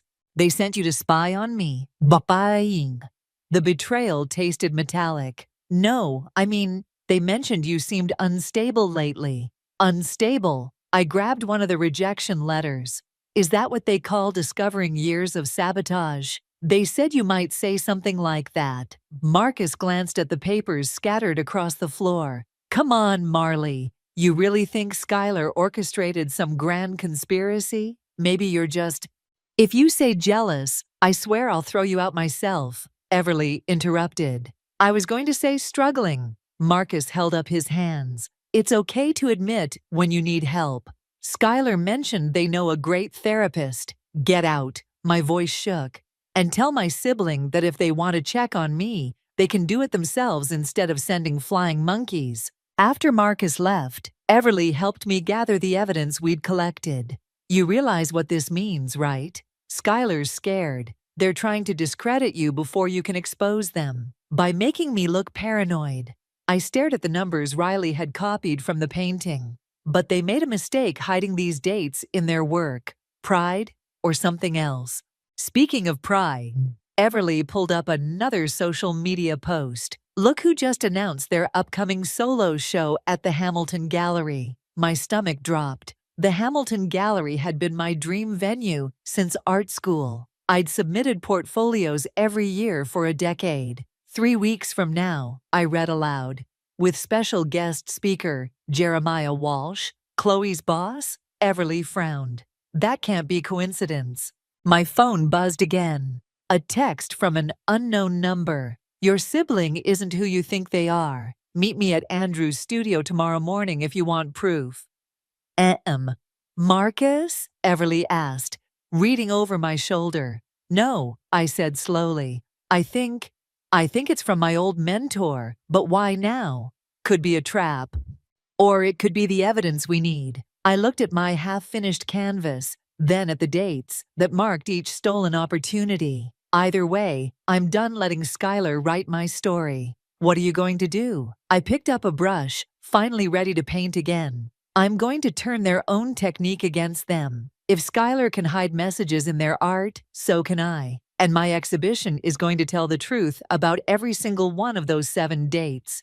Marley? Everly's voice held a warning. Be careful, you're playing with fire. Good, I said, making the first bold stroke across the canvas. It's about time someone got burned.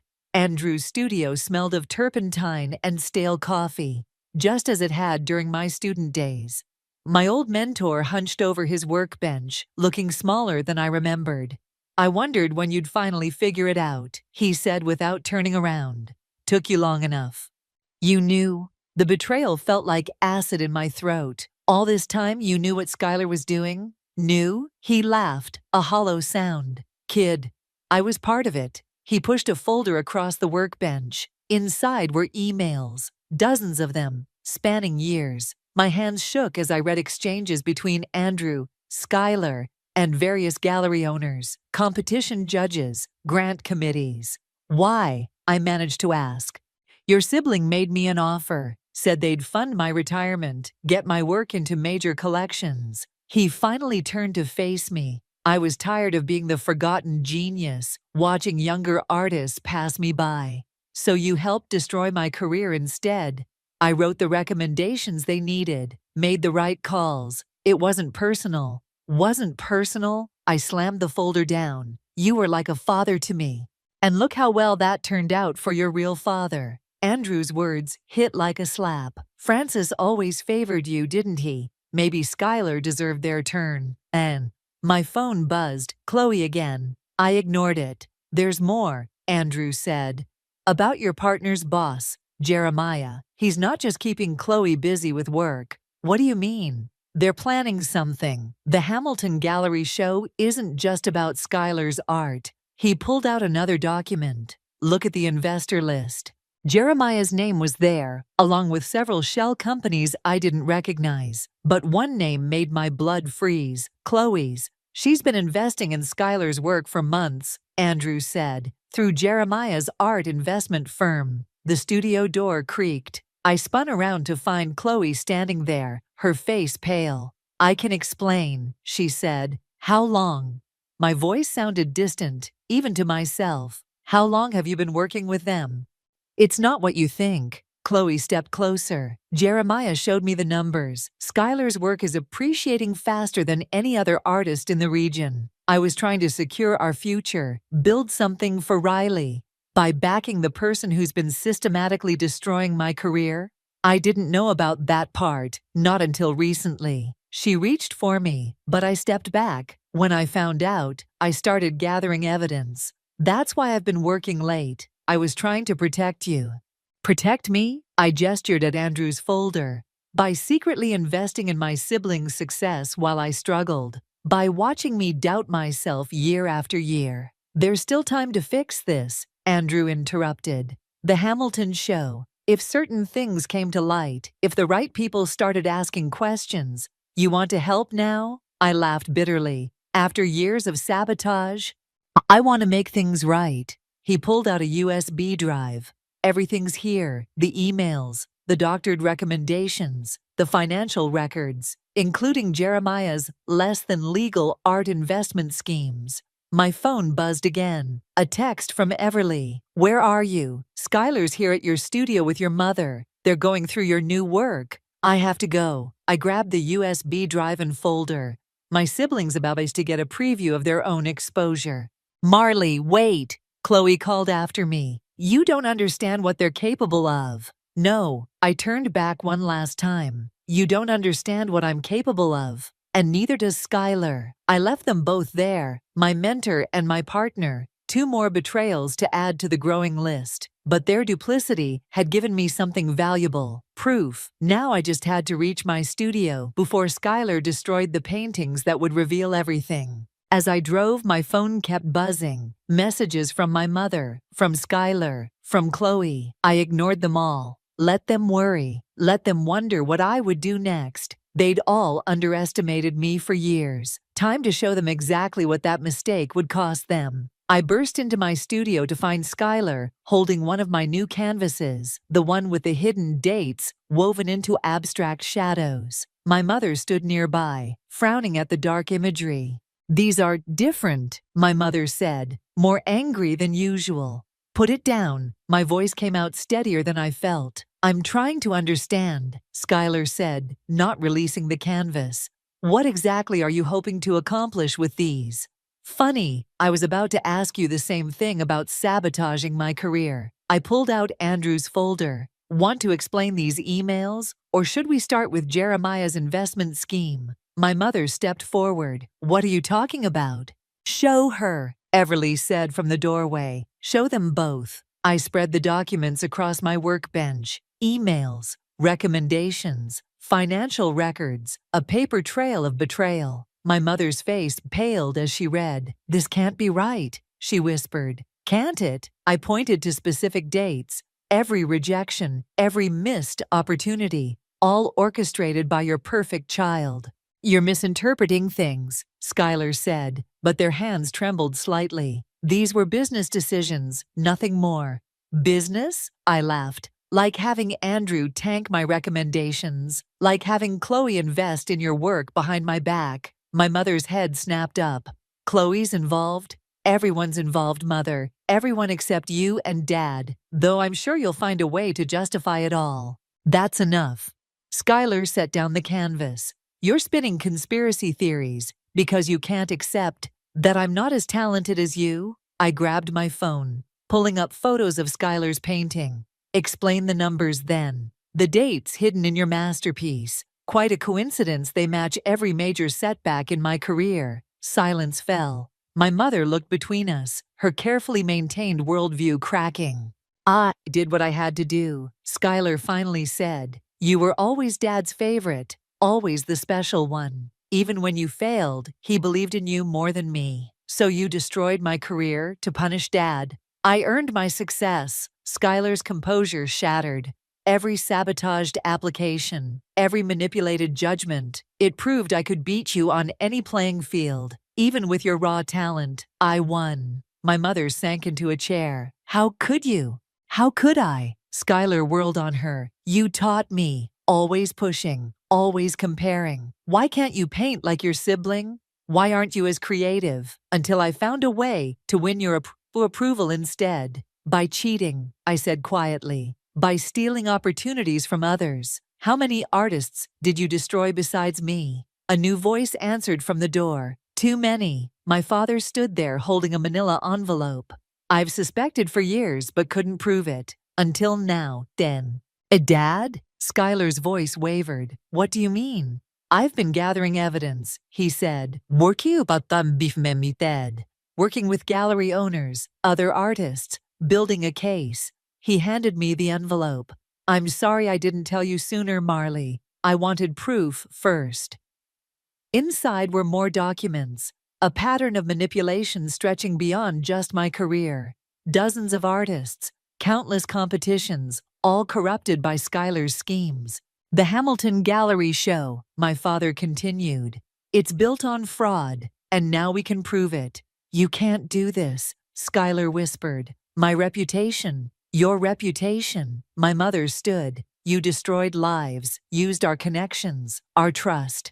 "I did it for you," Skylar shouted. "Everything I did was to be worthy of what?" I asked. "Their love, their pride. Look what it cost you. Look what it cost everyone." My phone buzzed. Chloe again. But another message caught my eye. An email from Howard, the gallery owner I'd always seen as a rival. Subject line: "Let's talk about your siblings' show." I looked at my family, my shattered mother, my quietly determined father, my desperate sibling, and made a decision. "The Hamilton show opens in 2 weeks," I said. "Just enough time to prepare my own exhibition, one that tells the real story." "Marley," my father warned, "be careful. Revenge can—" "This isn't about revenge anymore." I picked up my paint-stained brush. "It's about justice. For everyone they've hurt." I met Skylar's eyes. "You taught me how to hide messages in art. Time to show you what else I've learned." Howard's gallery felt different at night.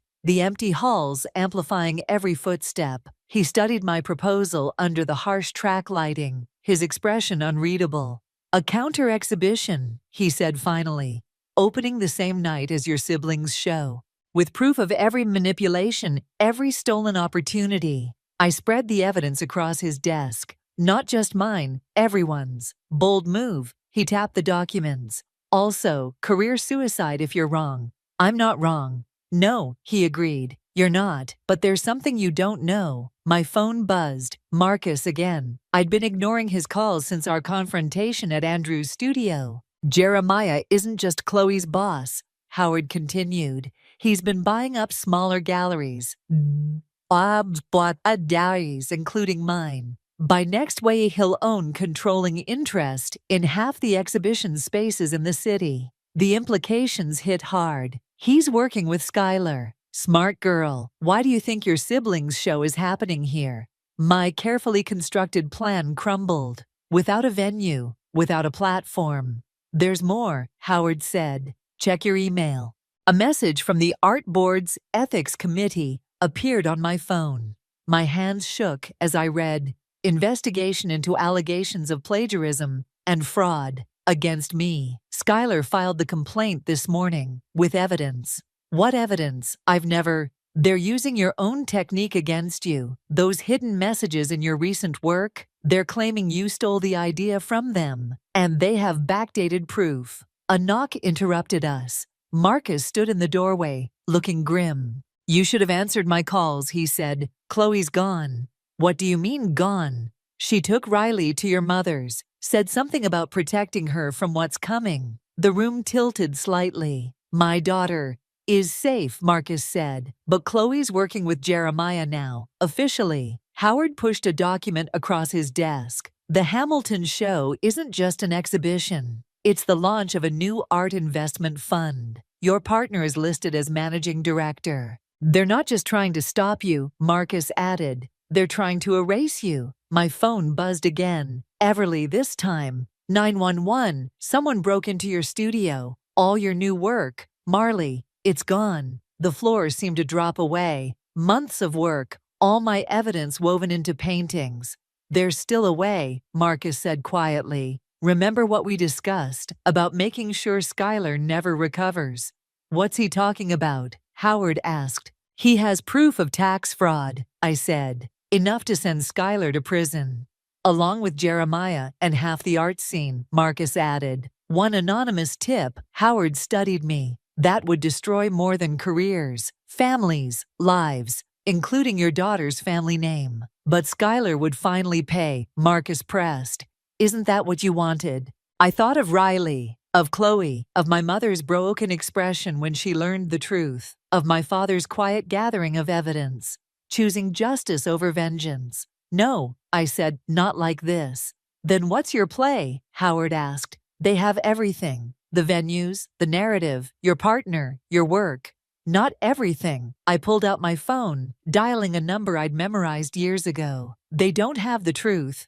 "Who are you calling?" "The one person who can still reach Skylar. The one person who started all this with their constant comparisons and pressure." My mother answered on the first ring. "Marley, Riley's asking for you." "Mom," I cut her off. "I need your help. And this time you have to choose a side." Silence stretched between us. "Then, what do you need?" "Your confession. About how your favoritism drove Skylar to this. About everything you saw but ignored. Will you do it?" Another pause. "Yes," she said finally. "It's time." I looked at Howard. "Still have that contact at the Arts Journal?" He nodded slowly, understanding dawning. A mother's confession would be compelling. "More than compelling," Marcus said. "It would be devastating." My phone buzzed one last time. A message from Skylar. "Last chance to back down. Don't make me destroy everything you have left." I typed back 3 words. "Too late, sibling." The game wasn't over. It was just changing rules. The Hamilton Gallery hummed with opening night energy. Skylar's exhibition foiled the main space, while my hastily arranged response show occupied the smaller side gallery, a compromise Howard had negotiated at the last minute. I stood before my centerpiece, a triptych of dark canvases, each hiding dates and documents beneath layers of paint that would become visible under the right light. "They're here," Everly whispered, appearing at my side, all of them. Through the gathering crowd I spotted them. Jeremiah leading a group of investors, Chloe at his side looking uncomfortable, my mother near the entrance, clutching her prepared statement, Andrew hovering uncertainly between the two galleries, and finally, Skylar, moving through their admirers with practiced grace.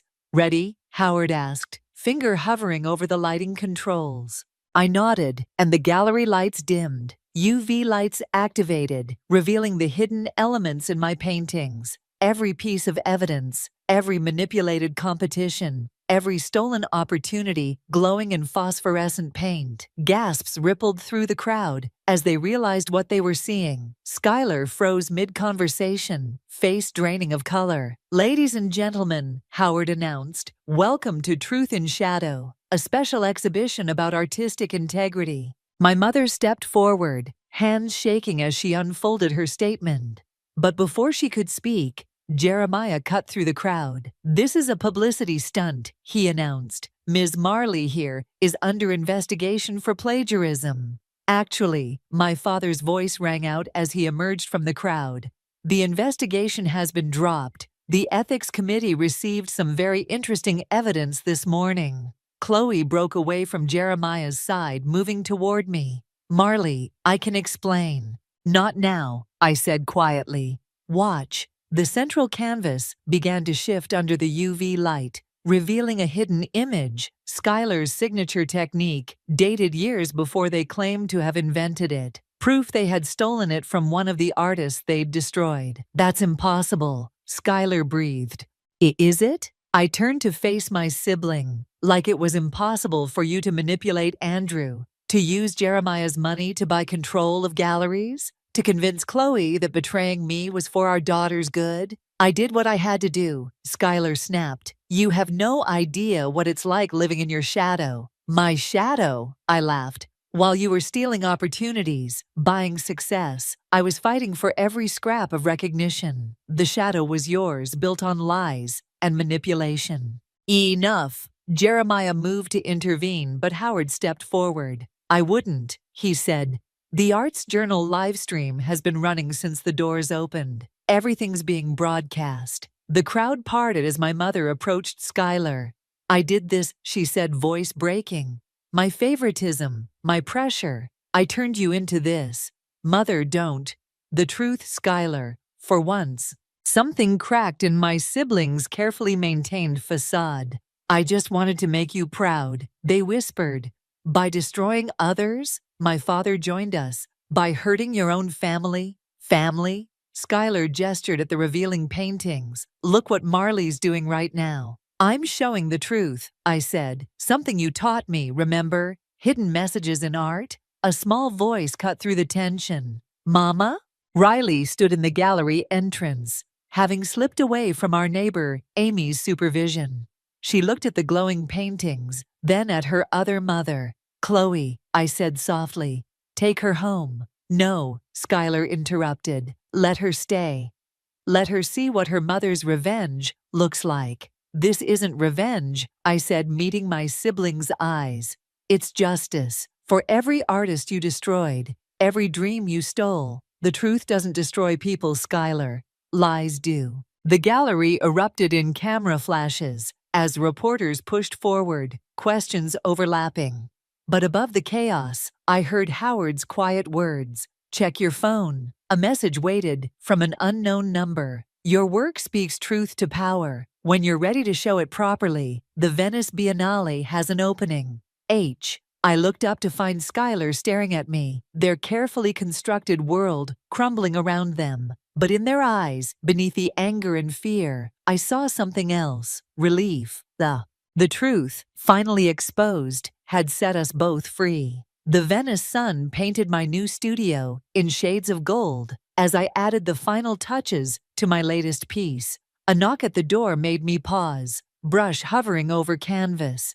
"Still hiding in here?" Everly asked, stepping inside. The water taxi's waiting. Riley's already bouncing with excitement about the opening. I studied my work. No hidden messages this time, just raw truth on canvas. Is everyone here? Your parents arrived this morning. Andrew's been pacing the gallery since dawn. Even Howard flew in from New York. She hesitated. And Skylar sent something. My hand tightened on the brush. What? A letter, and one of their early pieces. From before, everything. The painting sat wrapped in brown paper, propped against the wall. Beneath it lay a sealed envelope. Have you heard from Chloe? I asked, cleaning my brush. She's doing well in her new gallery. Riley loves visiting her there on weekends. Everly touched my shoulder. You made the right choice, letting her go. I know, and I did. Some betrayals couldn't be undone, but they could be forgiven. For Riley's sake, if nothing else. The letter felt heavy in my hands as I opened it. Dear Marley, I spent years trying to escape your shadow, only to cast a darker one. The truth you exposed didn't destroy me. It freed me. I'm starting over, teaching art to children. They see beauty without competition, creation without corruption. Maybe that's something I needed to learn. Skylar. I unwrapped the painting. A small piece from our college days, before ambition and jealousy poisoned everything. Two figures, faces turned toward a bright horizon. We should go, Everly said softly. They're waiting. The gallery buzzed with anticipation. My mother stood with my father near the entrance, her therapy-strengthened smile, genuine as she hugged me. Andrew hovered nearby, his redemption found in mentoring young artists, warning them about the industry's darker sides. Ready? Howard asked, appearing at my elbow. I nodded, and he signaled the staff. The lights dimmed, but this time there were no hidden revelations, no accusations glowing in the dark. Instead, each canvas told a story of recovery, of truth's aftermath, of shadows transformed into light. Mama, look! Riley tugged my hand, pointing to a small painting near the end. Is that me? The piece showed a child's hands holding broken pieces of a mirror, each shard reflecting something different: family, art, truth, forgiveness. I'd painted it the day Chloe and I signed our divorce papers. You inspired it, I told her. You showed me how to see clearly. Speaking of seeing clearly, my father approached, holding another envelope. This came for you, and inside was a single sheet of paper, a list of names, and contact information. Artists Skylar had sabotaged over the years. Each one now offered a chance at redemption through Howard's new foundation. Your sibling provided the list, my father said, and the funding. And Jeremiah, facing charges for investment fraud. Turns out your exposure inspired quite a few whistleblowers. The gallery filled with critics, collectors, and artists. Some familiar, some new. No hidden agendas, no secret competitions. Just art, honest and raw. My mother touched my arm. I've been thinking about shadows lately, she said. How we cast them without realizing. How they distort everything they touch. I'm sorry I couldn't see clearly before. We all cast shadows, I replied. The trick is learning to paint with them. Later, as the evening wound down, I found Skylar's painting again. Those two figures, facing the horizon, not running from shadows, but walking toward light. A new message appeared on my phone. Some truths take time to understand. Thank you for showing me mine. S. I looked around the gallery, at my daughters sketching in a corner, my parents talking with Howard, Everly arranging my next showing. The shadows were still there, but they didn't dominate anymore. They were just another color on the palette. Another layer of depth in the greater picture. I picked up my brush again. There were more stories to tell, more truths to paint, but this time I'd create them in full light, letting the shadows fall where they may. My phone buzzed 3 times in rapid succession. 3 messages from my mother, each more demanding than the last. I stared at the screen, my fingers hovering over the keypad as nausea crept up my throat. Cancel your engagement party. Sophie's promotion celebration is that weekend. Family comes first, Aria. The irony of her last statement made me want to hurl my phone across the room. Instead, I gripped it tighter, watching my knuckles turn white. 3 weeks of meticulous planning, dozens of confirmed guests, and non-refundable deposits. All meant nothing compared to Sophie's impromptu celebration. "Everything okay?" Jack's warm hand settled on my shoulder. I hadn't heard him come into the kitchen. "My sister got promoted." The words tasted bitter. "Mother wants us to cancel our engagement party." "What? That's ridiculous. We've been planning this for months." I showed him the messages. His jaw tightened, the only sign that he was as angry as I was. Jack had learned early in our relationship to measure his words when it came to my family. "Your mother does realize we've already paid for everything." "Oh, she knows. She just doesn't care." I scrolled through the previous messages from the past week. "Look at this. She's been hinting at it. Sophie has big news coming. We might need to be flexible with dates." I should have seen this coming. The kitchen counter was covered with sample place cards I'd been organising, each one handwritten in careful calligraphy, another skill Sophie had always dismissed as quaint and old-fashioned. My phone buzzed again. "Call me immediately. This isn't a request."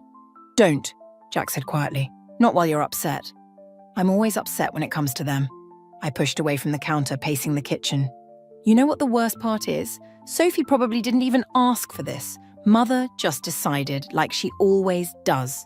The memories flooded back. My high school graduation rescheduled because of Sophie's dance recital, my college acceptance celebration combined with Sophie's junior prom send-off, my art show opening missed because Sophie had a minor cold. "We're not cancelling," Jack said firmly. "This is our engagement party, not a casual dinner plan." My phone started ringing. Mother's face filled the screen. A photo from happier times that I kept meaning to change. I declined the call. "She'll just keep calling. Let her." Jack gathered the place cards into a neat stack. "What do you want to do?" The question caught me off guard. In my family, what I wanted had always been secondary, tertiary even, after Mother's wishes and Sophie's needs. Another text. "Your silence is childish and disappointing. Sophie worked hard for this promotion." My fingers moved before I could stop them. So did I, for my engagement party. The response was immediate. "Don't make this about you." I laughed, a harsh, broken sound that made Jack look up sharply. "When has it ever been about me?" "Aria." Jack's voice held a warning note. He knew my tells, knew when I was about to do something rash. "I'm done." I straightened my spine, feeling something shift inside me. I'm done being the reasonable one, the understanding one, the one who always gives in. My phone buzzed again, this time with a message from Sophie. "Mum's really upset. Can't you just move your party? It's not that big a deal." Not that big a deal. Like my engagement was just an inconvenient scheduling conflict. "We're keeping our date," I said, my voice steady. "And I'm going to do something I should have done years ago." "What's that?" Jack asked, though his expression suggested he already knew. "I'm going to make them understand exactly how it feels to be treated like an afterthought." I picked up my phone, opened my contact list, and began deleting numbers. Starting now. The screen lit up with another incoming call from Mother. This time, I didn't just decline it. I blocked her number. The family photo album sat heavy in my lap, its leather cover cracked with age. I hadn't opened it in years, but blocking Mother's number had unleashed a flood of memories I couldn't ignore. "I found Sophie's promotion announcement," Jack said, holding up his phone. "Vice President of Marketing at 24, that's impressive. Let me guess, Mother already shared it everywhere? 300 likes in 2 hours. I flipped through the album, stopping at my college graduation photo. In it, Sophie stood front and center, her bright red dress drawing every eye. I was off to the side in my cap and gown, half cropped out of the frame. Did I ever tell you about my first art show? I traced the edge of another photo, Sophie's Sweet 16. It was the same night as Sophie's regional dance competition. Mother told me it was selfish to expect the family to choose between us. Did anyone come? Grandma Marie! She sat there for 3 hours, bought 2 pieces. I closed the album. Mother said I was trying to steal attention from Sophie's big night. My phone lit up with a text from Lily. "Your mum's calling everyone. She's saying you're having a breakdown. What's happening? Before I could respond, another message appeared. Sophie just posted about her promotion party, same date as your engagement celebration? That can't be coincidence. The doorbell rang, making us both jump. Through the front window, I spotted my father's silver Mercedes. I can tell him you're not here, Jack offered. No, I need to handle this. Father stood on our porch, looking uncomfortable in his tailored suit.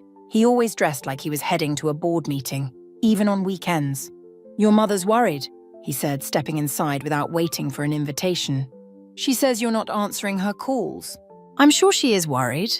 I kept my voice level, worried that for once she can't control the situation. Aria. He used his warning tone, the one that used to make me shrink into myself. This isn't like you. Sophie worked hard for this promotion. And I worked hard planning my engagement party.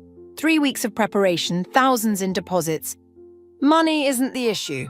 He waved his hand dismissively. We'll cover any costs. That's not the point, and you know it. The point is family unity. Your mother has already announced Sophie's celebration. Of course she has. I laughed, but there was no humor in it. Did she mention she demanded I cancel my engagement party first? Or did she just make it look like I'm the unreasonable one? Father shifted his weight, avoiding my eyes. There's no need for drama. We can celebrate your engagement another time. Like you celebrated my art show, or my graduation, or every other milestone that got pushed aside for Sophie. That's not fair. No, what's not fair is you standing there once again, telling me to sacrifice my happiness for Sophie's convenience. Jack moved closer, his presence steady behind me. Father's eyes flickered between us. Your mother says Jack's been influencing you, turning you against the family. Jack's the only one who's ever put me first. The words came out sharp, cutting. Maybe that's why you all hate him so much. Father's face hardened. We don't hate. Save it. I pulled out my phone, opened Sophie's social media post about her promotion party. Look at the comments. Mother's already told everyone I'm having a breakdown, hasn't she? That I'm being difficult and selfish? His silence was answer enough. Get out. My voice was quiet but firm. Tell Mother her manipulation tactics won't work this time. The engagement party stays as planned. You'll regret this attitude, Aria. Family is all we have in the end. No, Father. Family is supposed to have our backs, not stab us in them. After he left, Jack held me while I shook, not with tears, but with rage. My phone buzzed again. A message from Sophie. You're embarrassing yourself. Just reschedule. You're making Mom sick with worry. I opened my laptop and began typing an email to our entire extended family. It was time they heard my side of the story, starting with a simple truth. For years, I've stayed silent about the systematic emotional abuse in our family. That silence ends today. I hit send before I could second-guess myself. The war mother started. I was going to finish it. The responses started flooding in within hours of my email. Aunt Carol called me brave. Uncle Steve said I was attention-seeking. Cousin Nina sent a private message about similar experiences. But it was Lily's text that made my hands shake. Check your mother's latest email thread now.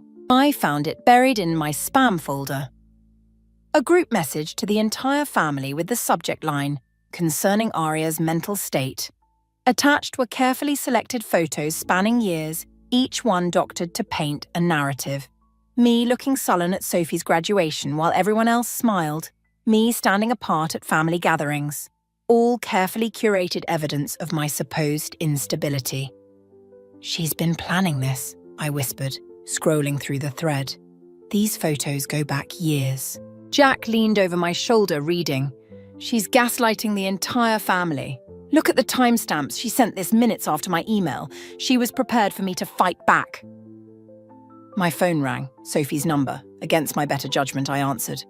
What the hell are you doing? Her voice crackled with rage. Do you know what you've started?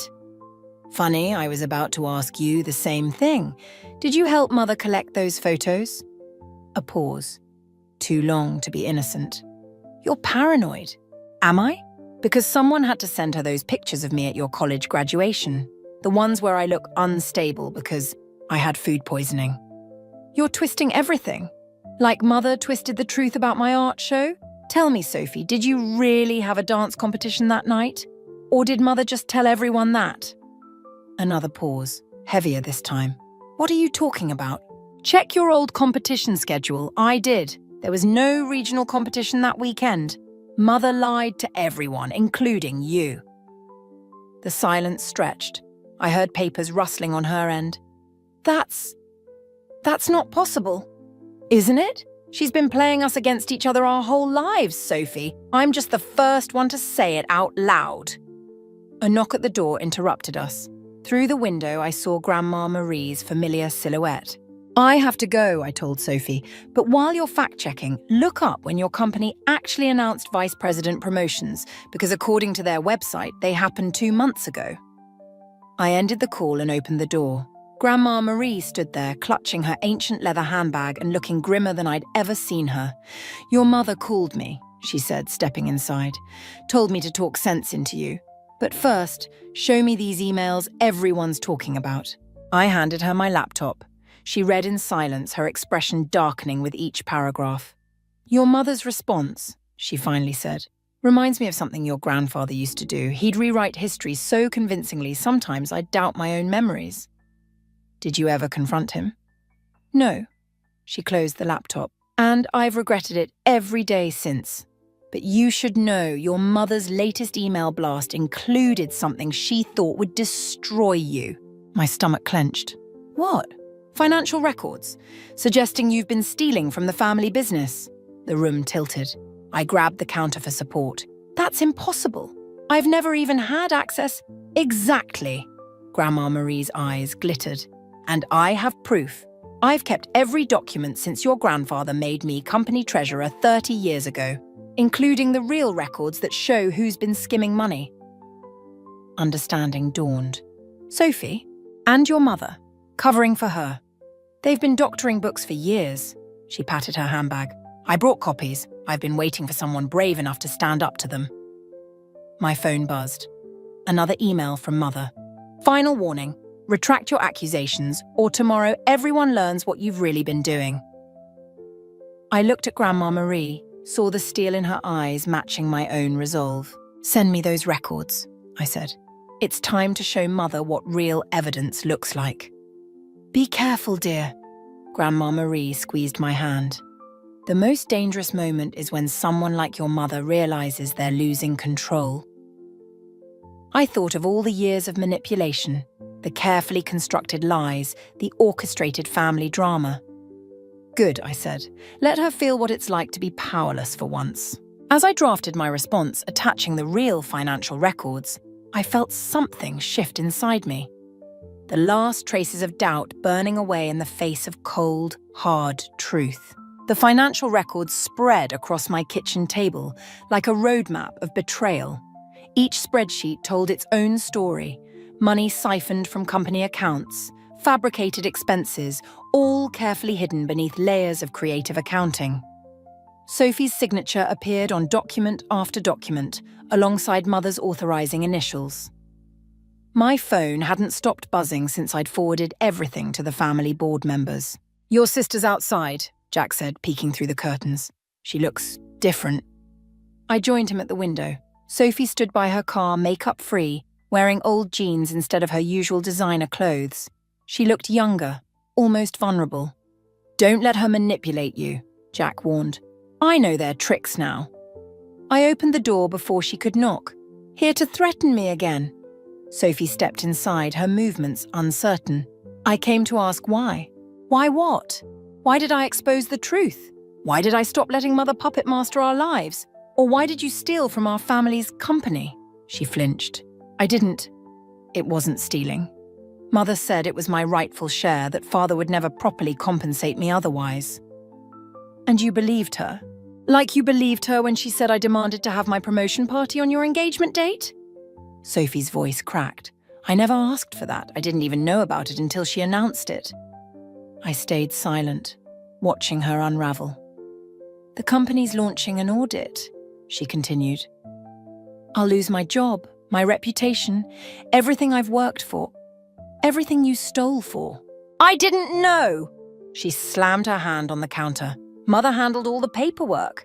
She said it was standard practice that everyone did it. I just signed what she gave me. Jack moved closer to me.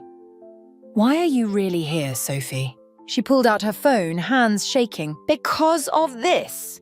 She played a voicemail from Mother. Fix this mess with your sister immediately, or I'll make sure everyone knows exactly whose idea the embezzlement was. I have documents with only your signature, darling. Who do you think they'll believe? The familiar cold calculation in Mother's voice made my skin crawl. She's turning on you, I said. She's turning on everyone. Sophie's laugh was hollow. I checked the competition dates like you said. There was never any conflict with your art show, or your graduation, or anything else. It was all her, playing us against each other, and I was too stupid to see it. We both were. The board's meeting tomorrow. Sophie wrapped her arms around herself. Mother's presenting her evidence, all pointing to me acting alone. Father's already distancing himself. I have nowhere else to go. I studied my sister, really looked at her for the first time in years. Behind the perfect facade Mother had crafted, I saw someone as trapped as I'd been. Show me everything, I said. Every document, every email, every conversation with Mother about the company finances. Why would you help me? After everything? Because destroying you was Mother's plan, not mine. I grabbed my laptop, and I'm done letting her win. Jack touched my shoulder. Are you sure about this? Mother wanted us to tear each other apart. Instead, we're going to tear down her whole system. I turned to Sophie. But first, you need to tell me the truth. All of it. Sophie nodded, tears spilling. There's something else you should know. About your engagement party venue? Mother didn't just try to force you to cancel. She called them pretending to be you. They're giving your deposit to her tomorrow unless you confirm in person. My fingers curled into fists. When? 9 a.m. She's meeting them before the board meeting. I opened my email, began typing. Perfect, because at 9:15 the board will receive proof of every manipulation, every lie, every scheme she's ever pulled, including her latest attempt at fraud. They'll destroy her, Sophie whispered. No. I hit send on the email to my lawyer. She destroyed herself. We're just going to make sure everyone sees it. Sophie's phone buzzed. Another message from Mother. She showed it to me. Don't disappoint me like your sister did. I deleted the message. Ready to disappoint her together?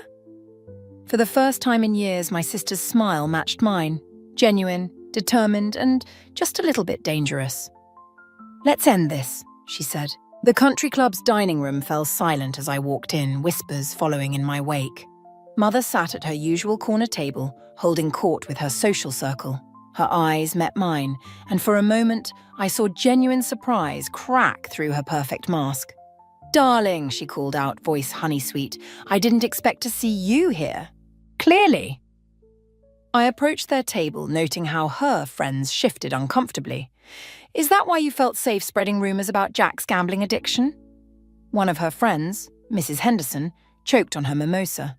I'm merely concerned, Mother said smoothly, as any mother would be given the circumstances. What circumstances? The ones you fabricated? Or the ones you paid people to believe? Aria, her warning tone, the one that used to make me shrink. You're making a scene. No, Mother. You made the scene when you told the entire club that Jack's family is involved in money laundering. That's libel, by the way.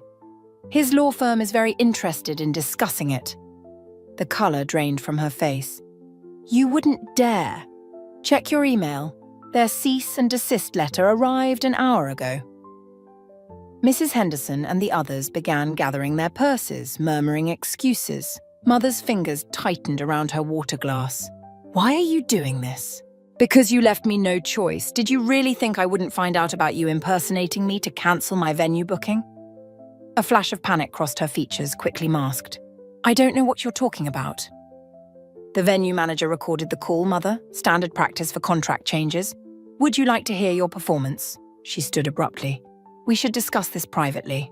Like how you privately told Aunt Sarah that Jack got me pregnant to trap me into marriage. Or how you privately suggested to Uncle Robert that my art gallery is a front for tax evasion.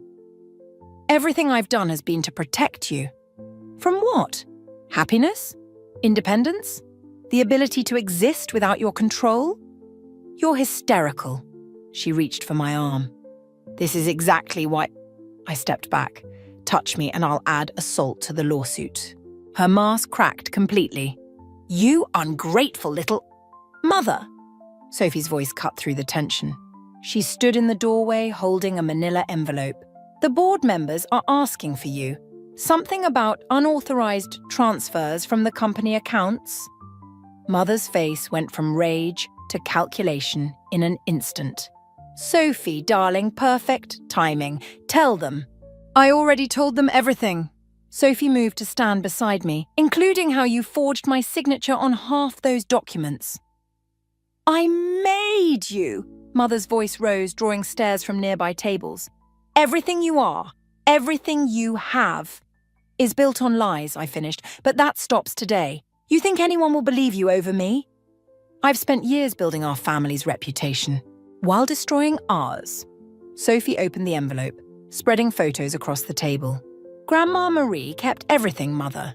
Every doctored photo, every manipulated document, every piece of evidence showing how you pitted us against each other. Mother's hands shook as she looked at the photos. Marie wouldn't... Already did, I said. The board has copies. So does Father. Daniel would never... He signed the audit approval this morning. Sophie's voice cracked. It's over, Mother. Security appeared at the dining room entrance. Summoned by whom, I couldn't tell. Mother saw them too, her face hardening into something unrecognizable. You'll regret this, she hissed. Both of you. When everything falls apart, don't come crawling back. Mrs. Harrison? One of the security guards approached. We need you to come with us. The board members are waiting. I watched them escort her out, her head held high, even in defeat. The dining room erupted in whispers as soon as she was gone. Sophie gripped my hand. Did we just... Yeah, I squeezed back. We did. What happens now? My phone buzzed. A message from Jack. Venue secured. They're pressing charges for fraud. Now, I said, we plan an engagement party. A real one, without any manipulation or control. Think she'll retaliate?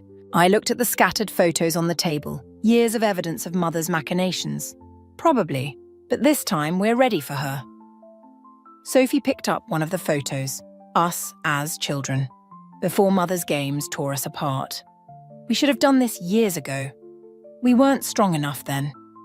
I gathered the evidence back into the envelope, but we are now. The board meeting ended in chaos. Through the glass walls of the conference room, I watched Mother storm out, leaving scattered papers in her wake. Father followed, his face ashen, while Sophie sat frozen in her chair, staring at nothing. My phone wouldn't stop buzzing. Notifications from every social platform, all sharing Mother's latest post. With heavy hearts, we must address the disturbing allegations made by our daughter Aria, who has struggled with reality since childhood. The attached photos showed me at my worst moments. Carefully curated evidence of a narrative she'd been building for years. Me looking unstable at family events, medical records from my teenage anxiety attacks, therapy sessions she'd forced me into after Sophie's dance recitals overshadowed my art shows. She's thorough, Lily said, scrolling through the comments. She's painting you as mentally unstable, claiming everything you've revealed is a delusion. The financial records. She's saying you fabricated them, that your obsession with undermining Sophie's success has reached dangerous levels. Lily hesitated. Half the family's already sharing it. My hands shook as I opened another notification. A message from the venue. Given recent concerning developments, we must terminate our contract immediately. Jack burst through the boardroom doors. Your mother's lawyers are filing a cease and desist. They're claiming defamation, threatening criminal charges for the company financial records. But they're real. They're saying you hacked the system, planted false evidence. He ran a hand through his hair. They've frozen Grandma Marie's access to the archives. Without her original documents, Sophie finally moved, her voice hollow. Mother's claiming I had a breakdown, that you manipulated me into making false accusations against her. She's already contacted my company's HR department. The room spun.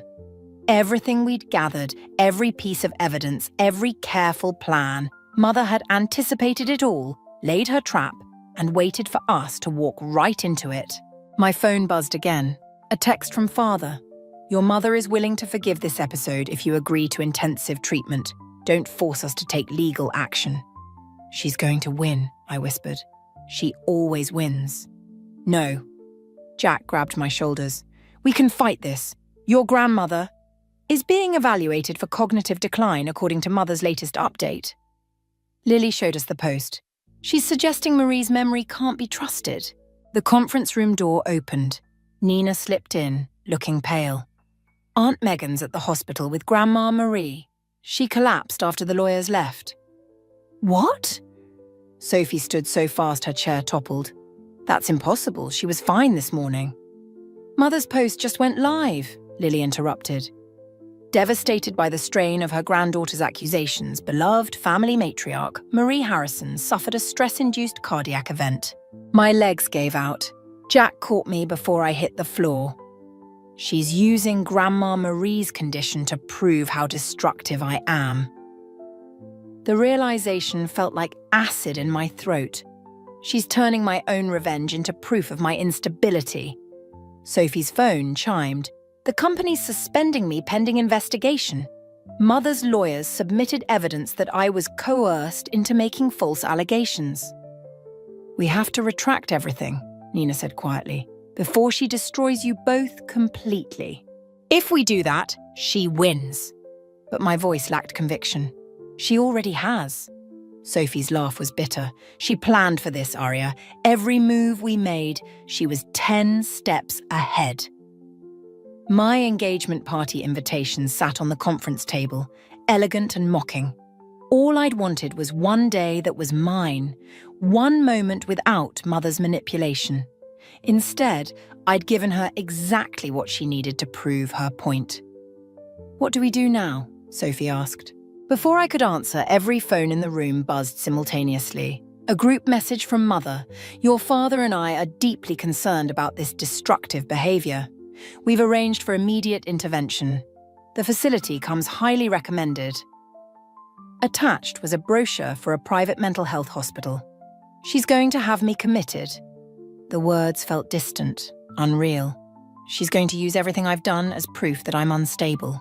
Jack pulled me close. I won't let that happen. You might not have a choice. I stared at the invitation, at all our ruined plans. She's won, hasn't she? She's finally won completely. Sophie touched my arm. Unless what? Unless we give her exactly what she wants. Let her think she's won. Sophie's eyes held a dangerous glint. And then we show her what real manipulation looks like. I looked at my sister, really looked at her, and saw Mother's daughter. But this time, that might be exactly what we needed. The hospital corridor stretched endlessly, antiseptic and cold. I walked between two orderlies, playing the role Mother had written for me. The unstable daughter, finally accepting help. Behind us, Mother's heels clicked against the linoleum, a victory march. You're doing the right thing, darling, she said, her voice dripping concern. The doctors here will help you work through these delusions. I kept my head down, shoulders hunched, exactly how she expected me to look. Broken, defeated. The admitting room was small, windowless. A doctor sat behind the desk, reviewing the thick file Mother had provided. All those carefully curated incidents, all those manipulated moments, bound together to tell her version of my life. Just sign here. Mother pushed the admission papers forward. We'll take care of everything else. My hand trembled as I reached for the pen. not from fear but anticipation. Before I sign, Aria, her warning tone, don't make this difficult. I want to apologize. I looked up, met her eyes. You were right. About everything. Surprise flickered across her face, quickly replaced by satisfaction. Of course I was, darling. I've only ever wanted what's best, which is why I recorded everything. The pen clattered to the floor. Mother's mask slipped just for a moment. What? Check your phone, Mother. Sophie's been live streaming since we entered the hospital. She grabbed her phone, fingers shaking as she opened the notification. There was Sophie standing in the hospital lobby, broadcasting to hundreds of viewers. My mother's attempt to institutionalize my sister for exposing her crimes. Sophie's voice came through clearly. The same tactics she used to silence Grandma Marie. Turn that off! Mother lunged for her phone, but the damage was done. Comments flooded the stream, shares multiplying by the second. The doctor stood. Mrs. Harrison, these allegations are supported by evidence, Jack said, stepping into the room with 2 police officers, including Grandma Marie's original financial records, which she had digitally notarized years ago, anticipating exactly this situation. Mother's face contorted. You ungrateful! The board members are watching the stream, I cut in, along with HR, the family lawyers, and every social contact you've cultivated over the years. They're all seeing exactly who you are. No one will believe. They already do. I pulled out my phone, showed her the incoming messages. Support, apologies, revelations of their own experiences with her manipulation. You taught me well, Mother. About keeping evidence, about playing the long game, about waiting for the perfect moment to strike. Her hand shot out, nails raking my cheek. The officers moved instantly, restraining her. You're nothing without me, she screamed. I made you both. Everything you are is in spite of you, not because of you. Sophie appeared in the doorway, phone still broadcasting. It's over, Mother. The board's called an emergency meeting. Father's already agreed to testify about the financial fraud. Mother's struggles ceased. She straightened, smoothed her hair, tried to reclaim her dignity. You've destroyed this family. No. I stood taller, letting her see the strength she'd tried to break. You did that years ago. We're just finally breaking free. The officers began reading her rights. Mother stared at me, really looked at me, perhaps for the first time in years. You think you've won? Her laugh was brittle. You're more like me than you know. This revenge, this manipulation, I taught you everything. You taught me how to survive you. I picked up the admission papers, tore them in half. But I taught myself how to live without you. They led her away, her threats echoing down the corridor. Sophie ended the live stream, hands shaking. Did we just... Yeah. I touched my bleeding cheek. We did. Jack wrapped an arm around me. The venue called. They want to reinstate the contract for the engagement party. I looked at the torn papers, at the doorway where Mother had finally faced the consequences of her actions, at Sophie who'd chosen truth over manipulation. No, I said. I don't want to celebrate there. Too many echoes of her influence. Then where? I smiled, feeling lighter than I had in years. Somewhere new. Somewhere she's never been. Somewhere we can start fresh. Sophie took my hand. Together? Together. I squeezed back. But this time, on our terms. Through the hospital windows, sunlight broke through the clouds, a new day without Mother's shadow looming over us. Finally, beautifully, free. Grandma Marie's garden bloomed with late summer flowers as I helped her into her favorite chair. The fraud investigation had taken its toll, but her eyes remained sharp as ever. Your mother's sentencing is tomorrow, she said, adjusting her shawl. I know. I deadheaded a wilting rose. Father asked me to speak on her behalf. Will you? The rose petals scattered in the breeze. No.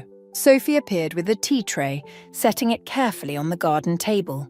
She'd moved in with Grandma Marie after everything, helping manage the company's restructuring while building her own consulting firm. The board approved the new transparency measures, she said, pouring tea. Everything Mother touched is being audited. And the family? Grandma Marie asked. I touched the fading scar on my cheek. Half of them still think I destroyed a perfect family. The other half wish they'd spoken up sooner about their own experiences with Mother. Perfect isn't the same as healthy. Grandma Marie took her tea. I learned that too late with your grandfather. Is that why you kept all the evidence? Sophie asked. I kept it because truth has a way of demanding to be heard. She pulled an envelope from her shawl. Speaking of which, inside was a photograph I'd never seen. Mother as a young woman, standing in this same garden, looking haunted and small while grandfather loomed behind her. She was like you once, Grandma Marie said softly, before she decided control was safer than freedom. The revelation settled like lead in my stomach. I'm nothing like her. No? Grandma Marie's gaze was gentle but firm. You orchestrated her downfall with the same precision she used to orchestrate your life. The difference is your choice of what to do with that power. My phone buzzed. A message from Jack about final details for our small wedding next week. No grand engagement party, no social media announcements, no carefully curated guest list. Just truth, simply told. I found more of Mother's journals, Sophie said quietly. From when we were kids. Her voice cracked. She had everything planned, every competition, every achievement, every spontaneous moment. Our whole lives were her carefully staged production. But she didn't plan for this, I gestured between us choosing each other over her games. No, Sophie smiled. That was all us. Grandma Marie touched the photograph. Your mother will have a lot of time to think about her choices now. The question is, what will you do with your freedom? I looked at my sister, at the garden where we'd once played before Mother's manipulation drove us apart, at the empty space where control had masqueraded as love for so long. I'm going to paint again, I said. Open my own gallery. With questionable accounting practices, Sophie teased. With complete transparency. I squeezed her hand. No more shadows, no more secrets. Speaking of secrets, Grandma Marie pulled out another envelope. There's something you should know about your grandfather's estate. But before she could continue, Father appeared at the garden gate. He looked older, greyer, but somehow lighter too. The prosecutors offered her a deal, he said without preamble. If she pleads guilty, they'll recommend a lighter sentence. Will she take it? Sophie asked. Only if you both agree to weekly family counselling sessions with her. The old familiar pressure descended, the weight of Mother's expectations, the obligation to maintain family harmony at any cost. But this time it felt different. No, I said, and Sophie nodded in agreement. Father didn't look surprised. She said you'd say that, said it proves how much like her you've become. Maybe she's right. I stood, facing him fully. Maybe I learned more from her than she intended, but I also learned what not to become. He nodded slowly, turned to leave, then paused. For what it's worth, I'm sorry. For not seeing it sooner. For not being stronger. We all have to choose our own way to be strong, Grandma Marie said, holding up the photograph. Some of us just take longer to figure out how. I watched Father leave, thinking about choices and consequences, about the fine line between justice and vengeance, about Mother sitting in her cell, probably still plotting, still trying to control the narrative. But her narrative didn't matter anymore. We were writing our own stories now. So, Sophie picked up her tea, about that gallery opening. Yes, I smiled, feeling the last weights of Mother's influence fall away. Let's talk about creating something new. Just sign here, Betty. It's what's best for everyone. My mother's words still echo in my head 15 years later, the memory as sharp as the pen she thrust into my trembling hands that day. I was 23, naive and desperate to prove my love for my family, especially my sister Rose. My name is Betty, and this is the story of how I became both a surrogate and a mother, though not in the way anyone had planned. Think about Rose's career. my mother pressed, pacing our family's sunlit kitchen. She can't risk losing her modeling contracts. You're the only one who can help. She slid the surrogacy agreement across our marble countertop, her manicured nail tapping impatiently against the signature line. Rose sat beside me, her perfect features arranged in a practiced pout. Please, Betty, you know I've always wanted to be a mother, but the timing isn't right with my career taking off. Just carry the babies for me. That's all I'm asking. I stared at the contract, my stomach churning. But why twins? The fertility specialist recommended single embryo transfer. 2 for 1, Rose chirped, as if ordering coffee. More efficient this way. Besides, I've always wanted twins. My father cleared his throat from his position by the window. Betty, your sister has given you everything. Remember who paid for your medical school? Who supported you through every step? It's time to return the favor. The guilt was suffocating. They were right. Rose had helped fund my education when our parents couldn't afford it. I owed her. With shaking fingers, I signed the papers. The pregnancy was surprisingly easy, but something unexpected happened. With each kick, each heartbeat on the monitor, each ultrasound showing 2 perfect little girls, I felt a connection growing stronger than anything I'd ever known. At 7 months, I sat in my small apartment, hands cradling my swollen belly, when Rose visited with a camera crew. "What's this?" I asked, watching strangers set up lighting equipment in my living room. "Just a small documentary piece," Rose waved dismissively, "about surrogacy and my journey to motherhood. The agency thinks it'll be great publicity." My stomach clenched, and not from the baby's movement. "You didn't ask me about this." "Oh, don't be difficult," Rose snapped. "Just sit there and look happy. Talk about how blessed you feel to help your sister." That's when it hit me.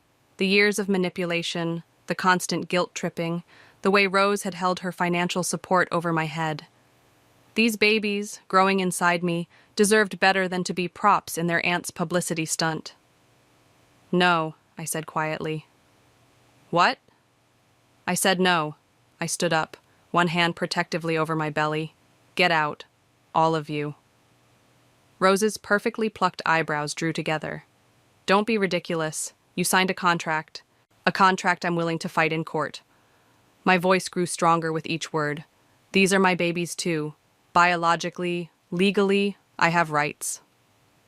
The aftermath was nuclear. My parents called me selfish, ungrateful, a traitor to the family. Rose threatened lawsuits, though her lawyers later advised against it, something about the contract's validity being questionable. "You'll regret this," my mother hissed during our last conversation. "You're dead to us, Betty. Dead." I gave birth alone, save for the kind hospital staff. 2 perfect little girls, Ariana and Mary. When I held them for the first time, I knew I'd made the right choice. Their tiny fingers wrapped around mine, and in that moment, I silently promised them something. They would never know manipulation disguised as love. They would never be anyone's props or pawns. My family kept their word. They vanished from my life completely. No cards, no calls, no acknowledgement of the twins' existence. I threw myself into my residency, working double shifts while juggling single motherhood. It was hard, harder than anything I'd ever done. But watching my daughters grow into kind, confident little girls made every sacrifice worth it. I thought I'd closed that chapter of my life forever. I was wrong. 15 years later, fate would prove that some stories refuse to end, and karma has a way of demanding its due. But that day in the hospital, cradling my newborn daughters, I didn't know what was coming. I just knew I was finally free, and that was enough. "Mom, you're doing it again," Ariana said, not looking up from her calculus homework. "That thing where you stare at your phone instead of eating." I blinked, realizing my breakfast had gone cold. The email from the hospital board was still open on my screen, announcing my promotion to Chief of Pediatric Surgery. After 15 years of grinding, I'd finally reached the summit. "Sorry, sweetie. Big news at work." I set my phone down, taking in my kitchen and the 2 teenagers who filled it with life. Mary was perched on the counter, despite my constant reminders not to, while Ariana sat at the table, surrounded by textbooks. "Did you finally get that promotion?" Mary's eyes lit up. Though identical twins, she and Ariana couldn't be more different. Mary was all spontaneity and creative chaos, while Ariana approached life with methodical precision. Actually, yes, starting next month. Called it! Mary pumped her fist. This calls for celebration. Can we order pizza tonight? On a school night? I raised an eyebrow, but couldn't help smiling. We'll see. Now get off that counter before... My phone buzzed. A text from Evan, my colleague and closest friend at the hospital. Need to talk. ASAP. Your office. Everything okay? Ariana asked, noticing my expression change. Just work stuff. I should head in early. I grabbed my coat, kissing each of them on the head. Remember, Aunt Sarah is picking you up for soccer practice. We're 15, Mom. Mary rolled her eyes. We can take the bus. Humor your overprotective mother, okay? The hospital was already buzzing when I arrived. I spotted Evan pacing outside my office, his usually calm demeanor noticeably rattled. What's wrong? I asked, unlocking the door. He followed me inside, closing the door firmly. You need to sit down for this. Evan, you're scaring me. Your parents are here, in the hospital. They're looking for you. The world tilted sideways. I gripped the edge of my desk, grateful I was already sitting. What? They showed up in administration this morning, asking about you. I overheard because I was dropping off some paperwork. He leaned against the wall, arms crossed. Betty, there's more. Your sister is with them. Rose? The name felt foreign on my tongue. Why now, after 15 years? They're saying she's sick. Leukemia. Evan's voice softened. From what I gathered, they're looking for a bone marrow donor. A harsh laugh escaped me. Of course. They're not here to reconcile. They need something. You don't have to see them, Evan said firmly. I can have security. Dr. Matthews? My assistant's voice crackled through the intercom. There's a couple here insisting they're your parents. They're quite persistent. I met Evan's concerned gaze. Tell them I'm in surgery. Already did. They said they'll wait. My hands trembled as I reached for my coffee cup. 15 years of silence, and now this? The girls didn't even know they had an aunt, let alone grandparents who'd abandoned them. Whatever you decide, Evan said quietly. I've got your back. But Betty? He waited until I looked at him. Don't let them manipulate you. Not again. The irony is, I said, staring at my office wall where photos of the girls hung. I just got the chief position. Everything was finally perfect. It still is. You're not that same person they pushed around. He squeezed my shoulder. You're Dr. Betty Matthews, chief of pediatric surgery, and one hell of a mother. Remember that. My phone buzzed again, a text from Mary. Forgot my history project. Can you bring it by school? It's on the kitchen table. Love you. Looking at my daughter's message, something hardened inside me. These people might have given me life, but they'd lost the right to be part of it long ago. Whatever they wanted, I wouldn't let it hurt my girls. Tell them, I said into the intercom. I'll give them 15 minutes, not a second more. Evan nodded approvingly. Want me to stick around? No, but stay close. I managed a weak smile, just in case I need backup. As I waited for my parents to be shown in, I straightened my white coat and touched the photo of my girls for luck. Whatever storm was coming, I'd weather it. I had to. I was all my daughters had. And this time, I wasn't some naive 23-year-old they could push around. This time, I was ready. They looked older, of course. My mother's hair had gone completely gray, and my father's shoulders stooped in a way I didn't remember. But the entitled way they swept into my office, as if the last 15 years hadn't happened, was exactly the same. Betty, my mother breathed, moving to hug me. I stepped back. Let's keep this professional. I gestured to the chairs across from my desk. 15 minutes. Is that any way to greet your parents? My father's voice carried that familiar note of disapproval. After everything you did? I cut him off. Yes, actually, it is. Why are you here? They exchanged glances. My mother pulled out her phone, showing me a photo. Rose lay in a hospital bed, her once perfect features gaunt and pale. Your sister needs you. She needs your daughters, my father corrected. Rose has acute myeloid leukemia. She's been through 3 rounds of chemo, but nothing's working. The doctors say her best chance is a bone marrow transplant from a close relative. And you waited until now to reach out? I kept my voice steady. How long has she been sick? 6 months, my mother admitted. We tried everything else first, but 6 months. I let that sink in. So I'm still your last resort. Don't be dramatic, my father snapped. This is your sister's life we're talking about. My sister? I stood up, anger finally breaking through. The same sister who manipulated me into being her surrogate because she didn't want to ruin her modeling career? That sister? That's not fair, my mother protested. Rose was at the peak of her career, and now she's at the bottom of her luck, so you remember I exist? I laughed bitterly. Let me guess, you haven't found any other matches in the donor registry? Their silence was answer enough. The girls, my mother finally said. They're 15 now.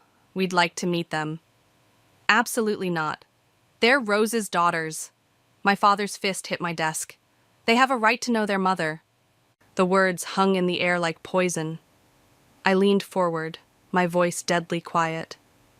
I am their mother, the only mother they've ever known or needed, and I have a right to know something too. Was Rose really infertile?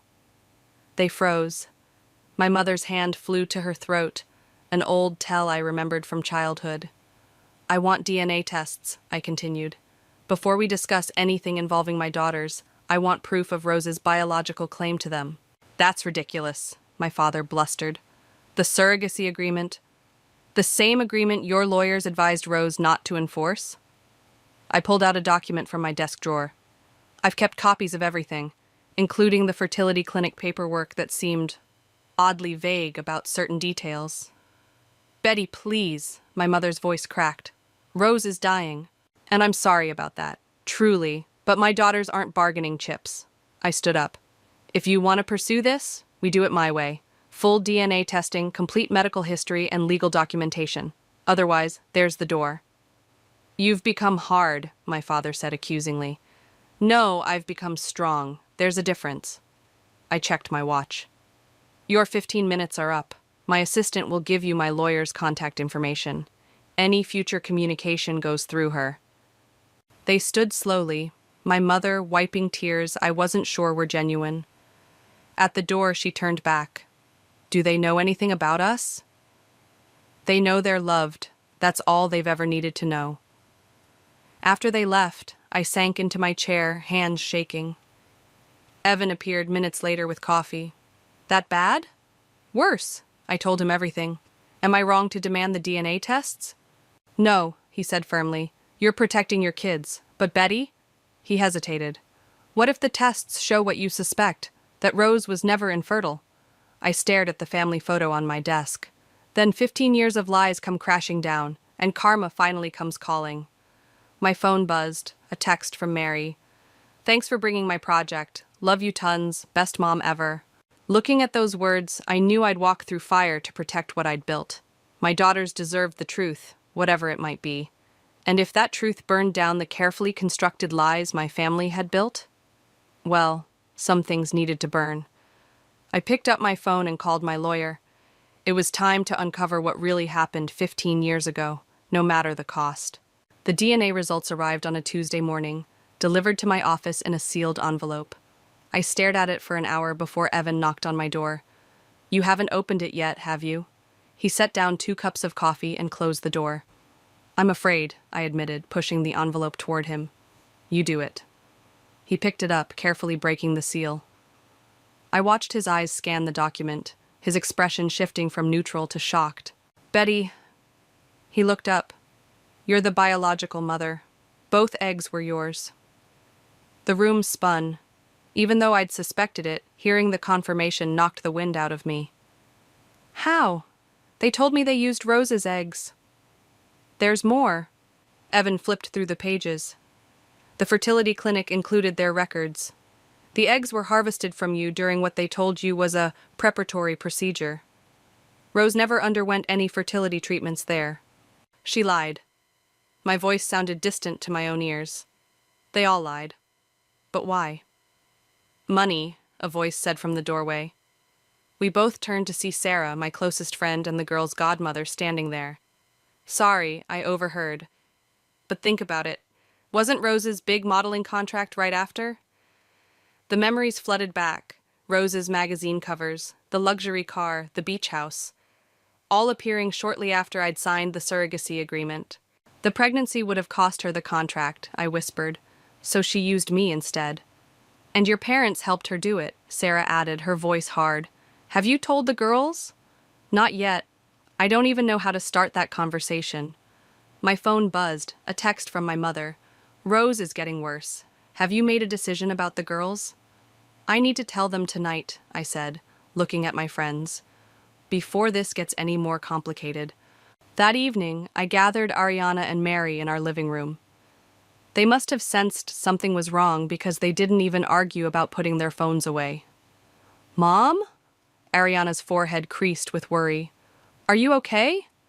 I need to tell you something about your birth. I took a deep breath. You know I was a surrogate, but there's more to the story. I told them everything, about Rose, the manipulation, the contract. When I got to the DNA results, Mary grabbed her sister's hand.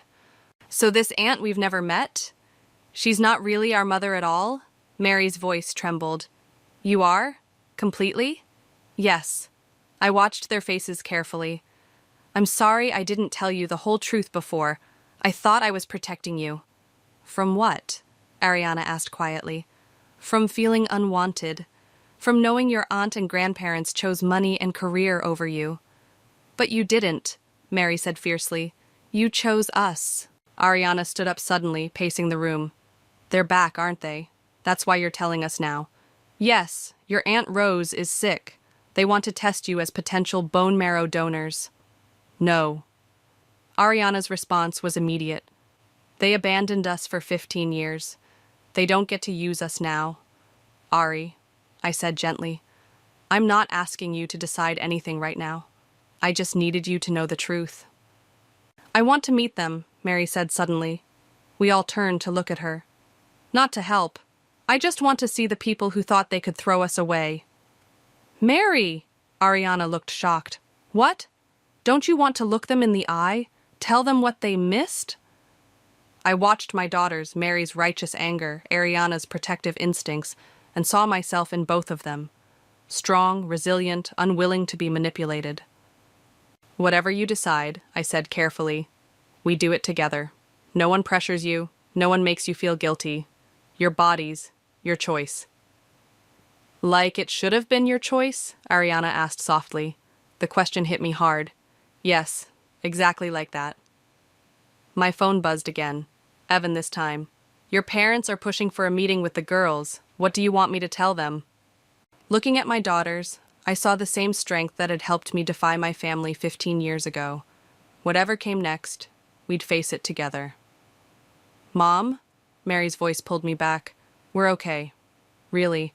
You're our mother, the only one we need or want. Ariana nodded. And whoever these people are, they'll have to go through you to get to us. I pulled them both into a hug, marveling at how karma had given me the greatest gift of all. 2 daughters who were as fierce and protective of me as I was of them. Now it was time to face my family with the truth. All of it.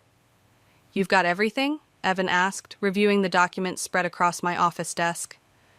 DNA results, original fertility clinic paperwork, Rose's modeling contracts from that year. Plus the emails I saved between Rose and her agent discussing the pregnancy problem. I tapped the final folder. Found those while cleaning out my old laptop last night. She used my email to communicate with them because she was paranoid about leaks to the press.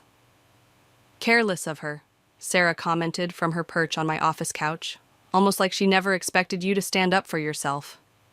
The intercom buzzed. Dr. Matthews, your family is here. Show them in. I straightened my lab coat. You 2 don't have to stay. Try making us leave, Sarah replied, while Evan just crossed his arms and leaned against the wall. My parents entered first, followed by Rose in a wheelchair. She looked worse than her photo, skin pale as paper, designer scarf wrapped around her bare head. A pang of sympathy hit me before I remembered why we were here. Betty, Rose's voice was weak. Thank you for seeing us. Sit, I gestured to the chairs. We need to talk about the DNA results. We don't need, my father started, but I cut him off. Actually, we do, because they show something interesting. I opened the folder. The twins? They're mine. Biologically mine. Both eggs were harvested from me. The color drained from my mother's face. Rose gripped her wheelchair arms. That's impossible, my father blustered. The clinic kept excellent records. I pulled out more documents, including the consent forms that were forged with my signature. Did you really think I wouldn't figure it out? Betty, please, Rose wheezed. I'm dying. Yes, you are, and I'm sorry about that. But it doesn't change what you did. I turned to my parents. Did you know about the fake infertility? My mother's silence was damning.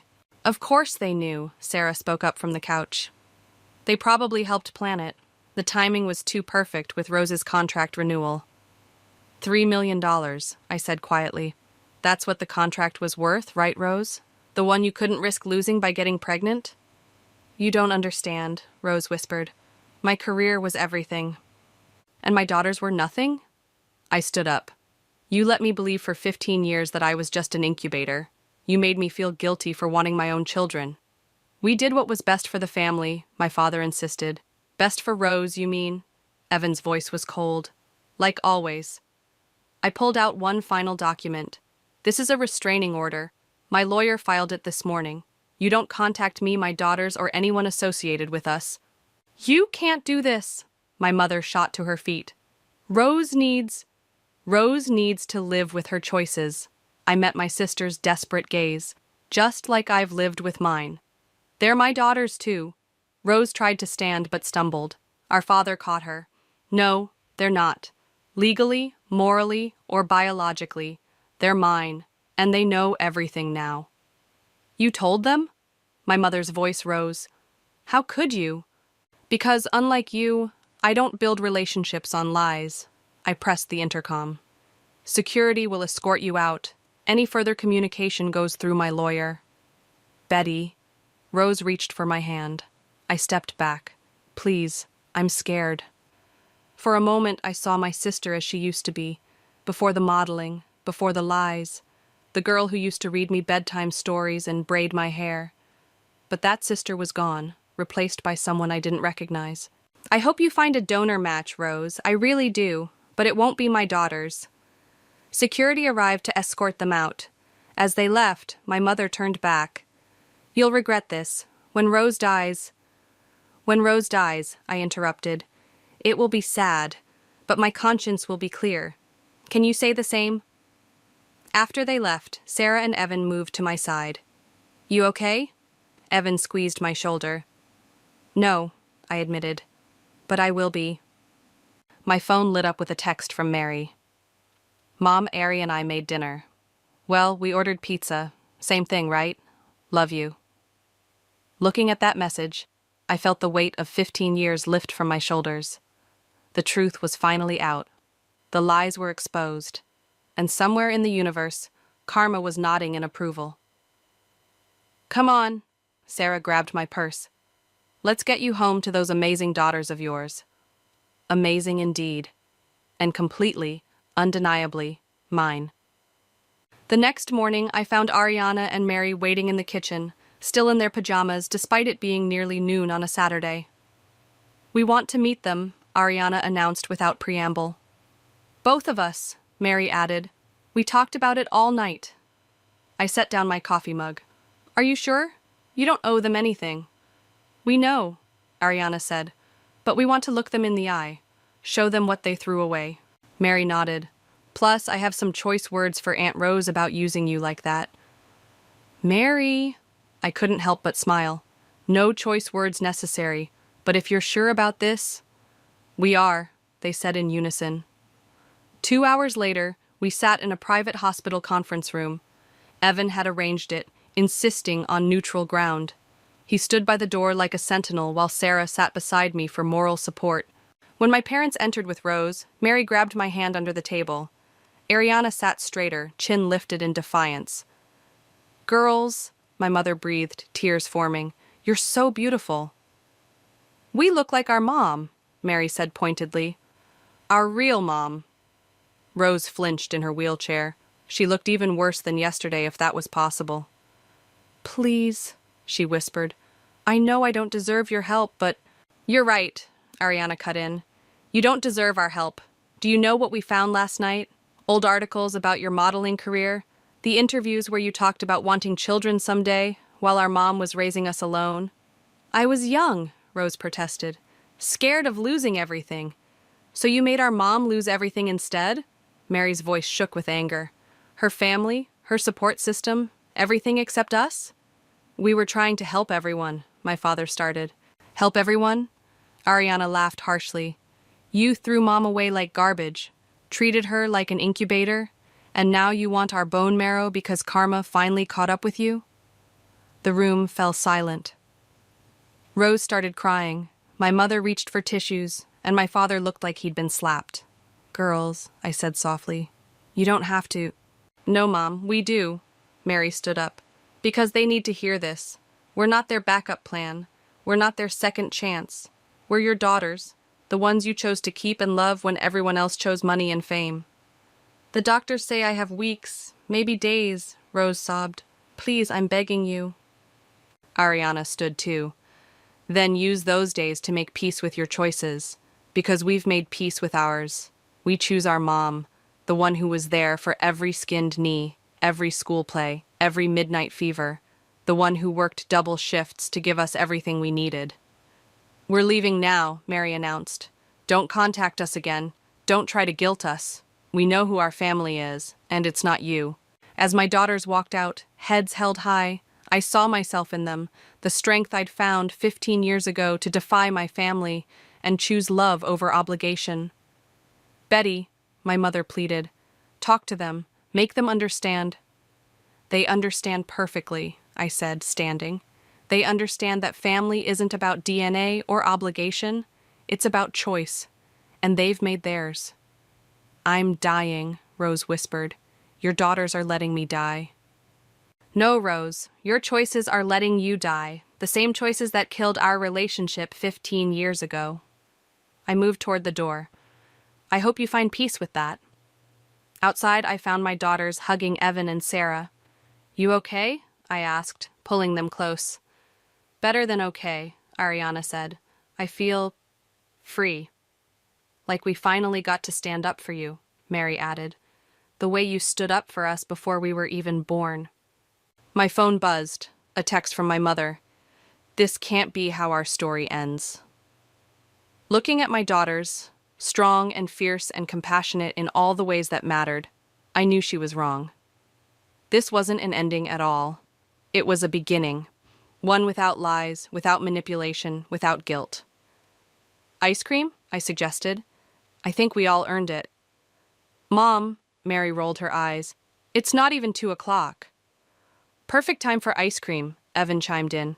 "I know a place." As we walked out of the hospital, I felt lighter than I had in years. Sometimes the hardest choices are the right ones. Sometimes standing your ground means watching others fall. And sometimes karma doesn't need your help at all. 3 days after our confrontation, I was in surgery when Evan appeared in the observation window, gesturing urgently. I finished my final suture before stepping out. "Rose coded this morning," he said without preamble.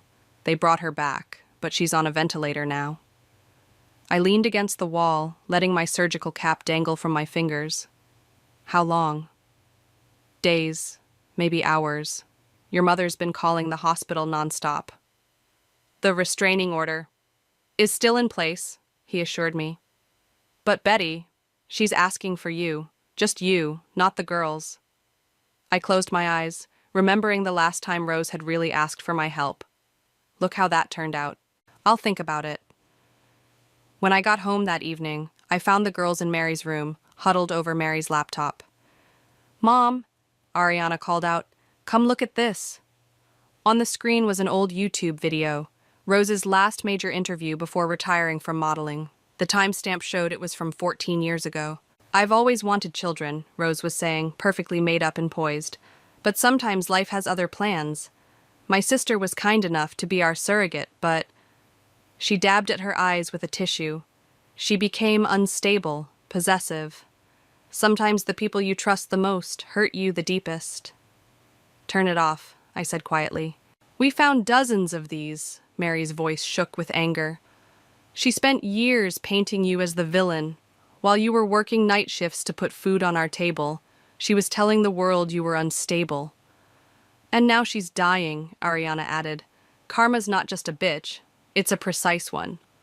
Language, I said automatically, but my heart wasn't in it.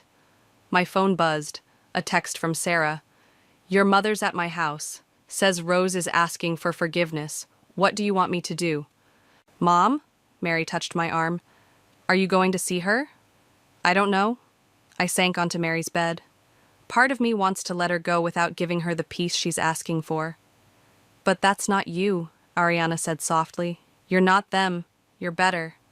We'll go with you, Mary offered. If you want. I looked at my daughters, so wise, so strong, so much better than the family that had thrown them away. No, I decided. This is something I need to do alone. Rose's hospital room was dim when I entered. The beeping monitors and whoosh of the ventilator created a rhythm that was all too familiar to me as a doctor. She looked tiny in the bed, nothing like the commanding presence she'd once been. Her eyes fluttered open when I approached. She couldn't speak around the breathing tube, but her hand moved weakly on the blanket. I took it, surprising us both. I'm here, I said simply. She fumbled for the notepad by her bed.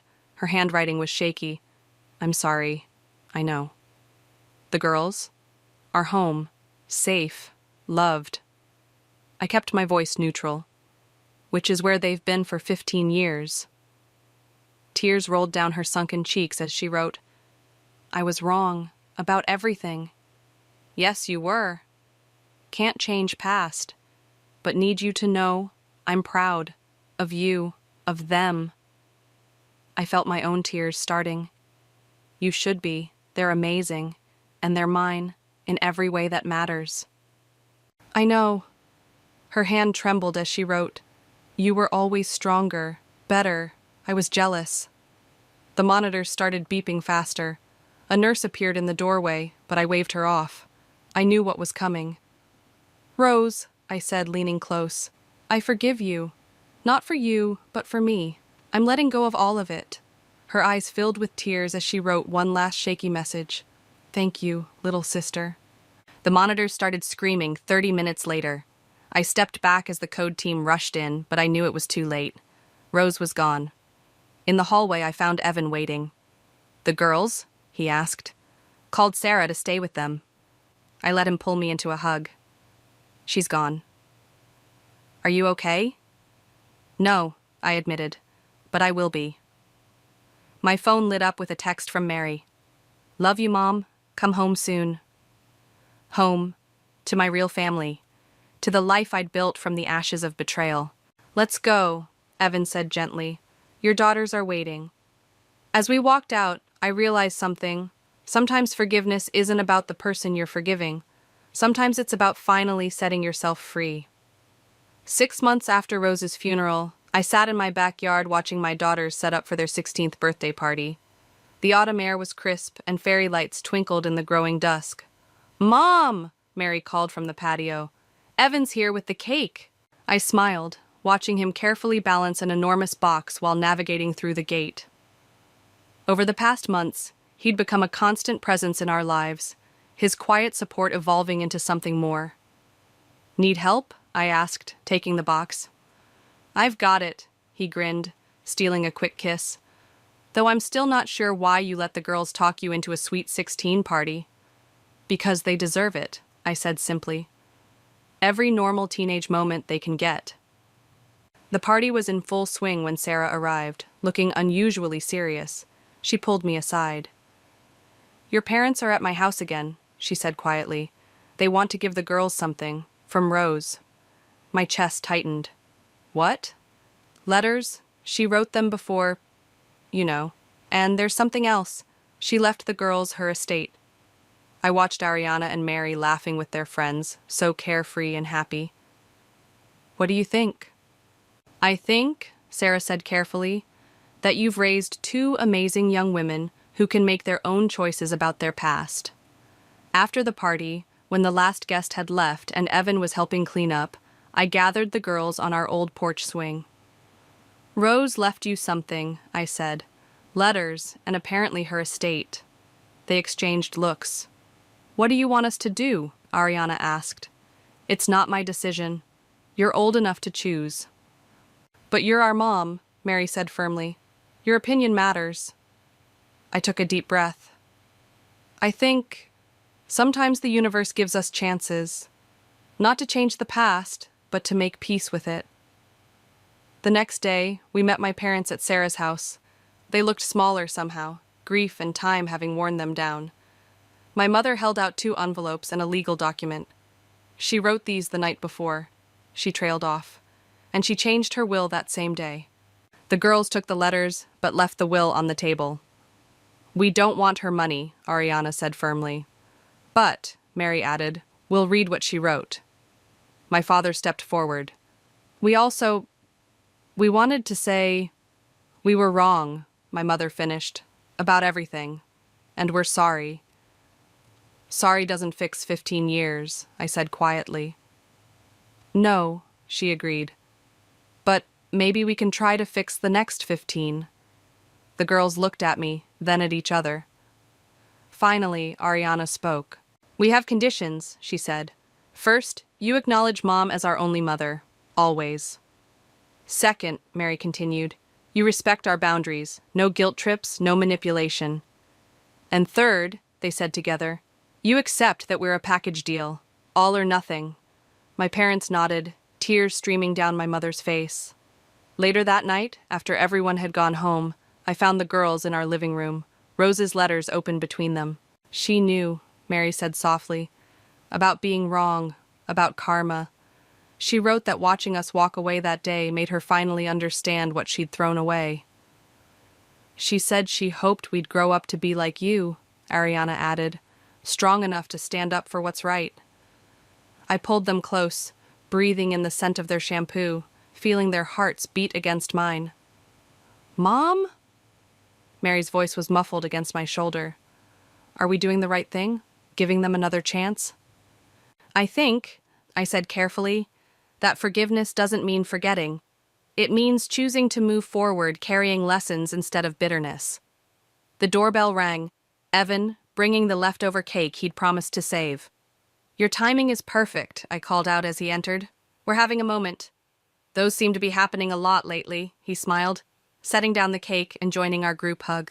Looking around at my little family, my fierce, loving daughters, the man who'd stood by us through everything, the possibility of reconciliation with my parents, I felt a peace I hadn't known in 15 years.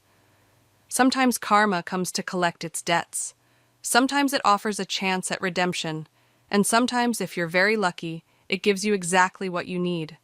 Not the family you were born into, but the family you choose to build. Who wants cake? I asked. Mom, the girls groaned. It's midnight. Perfect time for cake, Evan winked. And it was. Perfect timing, perfect moment, perfect life, not despite our scars, but because of them. The end. The silk dress feels like a straitjacket against my skin. Mother stands behind me, her fingers working methodically to fasten each delicate button running down my spine. In the mirror, I watch her face, serene, focused, completely oblivious to my silent rebellion tucked away in my closet. There. She steps back, admiring her handiwork. You look exactly like your sister now. I'm Clara, and that's precisely the problem. The pale blue designer dress she's chosen matches Emma's perfectly. Another set of identical outfits for the identical Thompson twins. At 28, you'd think we'd have outgrown this particular form of torture. I need to finish getting ready, I say, keeping my voice neutral. Wouldn't want to be late for Father's big night. Mother's lips curve into a practiced smile. Such a thoughtful daughter. The governor himself will be at the gala. Your father's research grant announcement is quite the achievement. The moment she leaves, I lock my bedroom door and retrieve the garment bag hidden behind my photography equipment. Inside is my real outfit for tonight, a vintage black jumpsuit with a plunging neckline that would give mother heart palpitations. I've been planning this for weeks. My phone buzzes. Emma, don't do anything stupid tonight. I delete the message without responding. Of course she knows. Emma always knows. Just like she knew about Dylan before I told anyone. Just like she probably knows about the photos I found in Father's study last week. The jumpsuit slides on like armor. I apply dark lipstick, smoky eyes, everything Mother specifically warned against. The woman in the mirror looks dangerous, alive, nothing like the demure daughter in family portraits. Downstairs, voices echo through the mansion, early arrivals for the pre-gala gathering.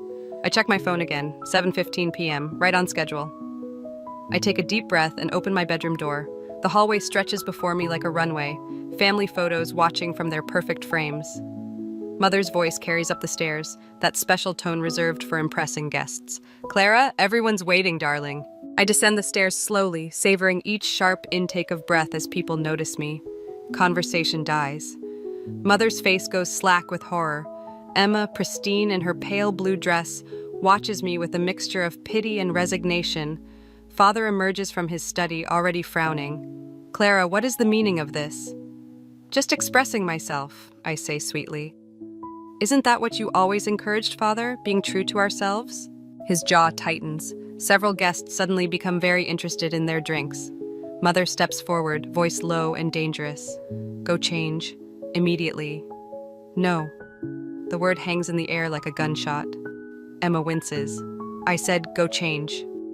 Mother's fingers dig into my arm. I pull away. Touch me again, and I'll tell everyone exactly why Rachel Bennett resigned from the hospital board last month. Father goes very still. Emma's eyes widen. She didn't know about that one. You wouldn't dare, Mother hisses. Try me. I move past her toward the drink table, aware of every eye in the room following me. This is just the beginning. The whispers start immediately. I pour myself a generous glass of champagne, noting how the other guests subtly edge away from me. Perfect. Let them talk. Let them wonder what other secrets this family is hiding. Father disappears back into his study. Mother makes a show of laughing it off to their friends, but her hands shake as she straightens her pearl necklace. Emma just stares at me, something like fear flickering across her face. I raise my glass in her direction. To family, I mouth silently. This is how it starts. Not with a bang, but with a carefully chosen outfit and 20 years of resentment finally boiling over. By the time I'm done, the perfect Thompson family facade will be nothing but ashes, and I'm going to enjoy every moment of watching it burn. 3 days after the gala disaster, Emma corners me in my darkroom.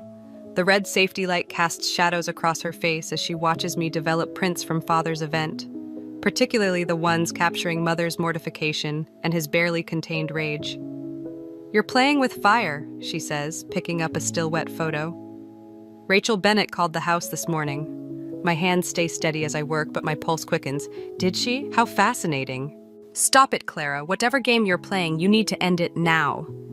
I hang another print, this one showing Father deep in conversation with Rachel at the gala. You always were terrible at games, Emma. Remember when I used to let you win at chess? This isn't chess. She steps closer, lowering her voice. I know about the hospital records you accessed using my login credentials. The chemical-laden air suddenly feels thicker. I turn to face my mirror image, searching for any trace of the sister I used to confide in. Interesting accusation. Did Mother put you up to this little intervention? I'm trying to protect you. Like you protected Father when you caught him with Rachel last year? Emma's face drains of color. You don't understand. I understand perfectly. I snatch the photo from her hands. The golden child, always covering for Daddy's indiscretions. Tell me, does it ever get exhausting being so perfect? At least I'm not deliberately trying to destroy our family. A knock at the door interrupts us. Dylan peers in, his camera bag slung over one shoulder. Bad time? Emma's expression shifts instantly, picture-perfect smile in place. Dylan, how lovely to see you. I was just leaving. She pauses at the door.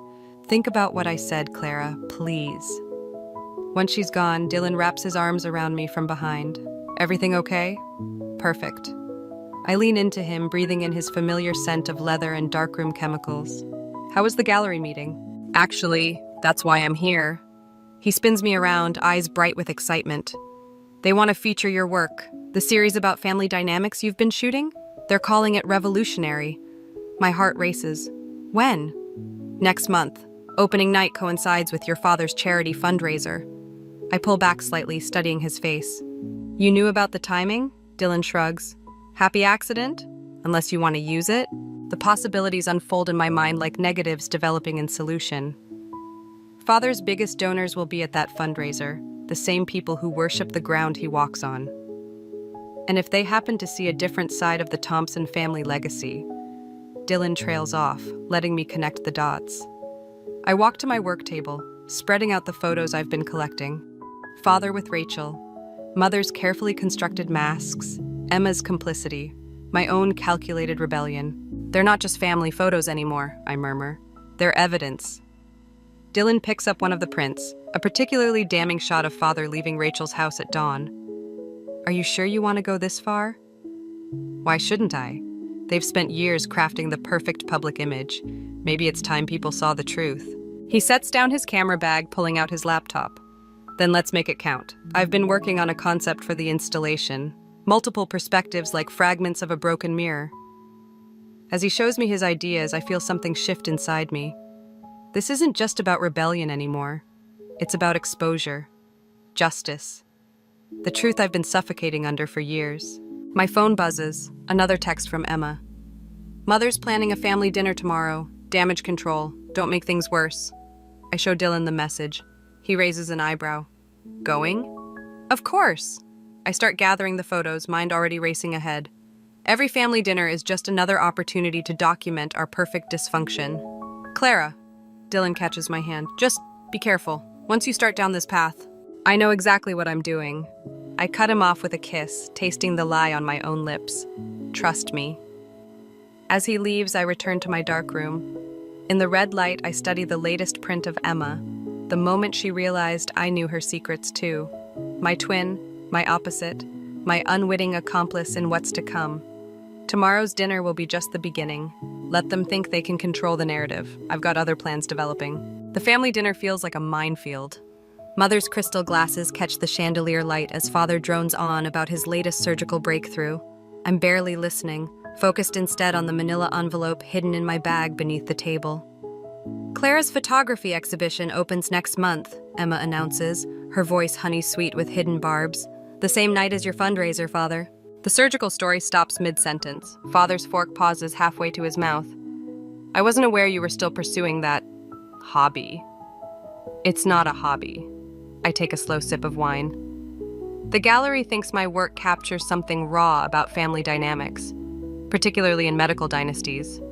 Mother's hand tightens around her water glass. Surely you can reschedule. Actually, several hospital board members have already RSVP'd to my opening. I watch Father's face carefully. Rachel Bennett included. The crystal in Mother's hand cracks.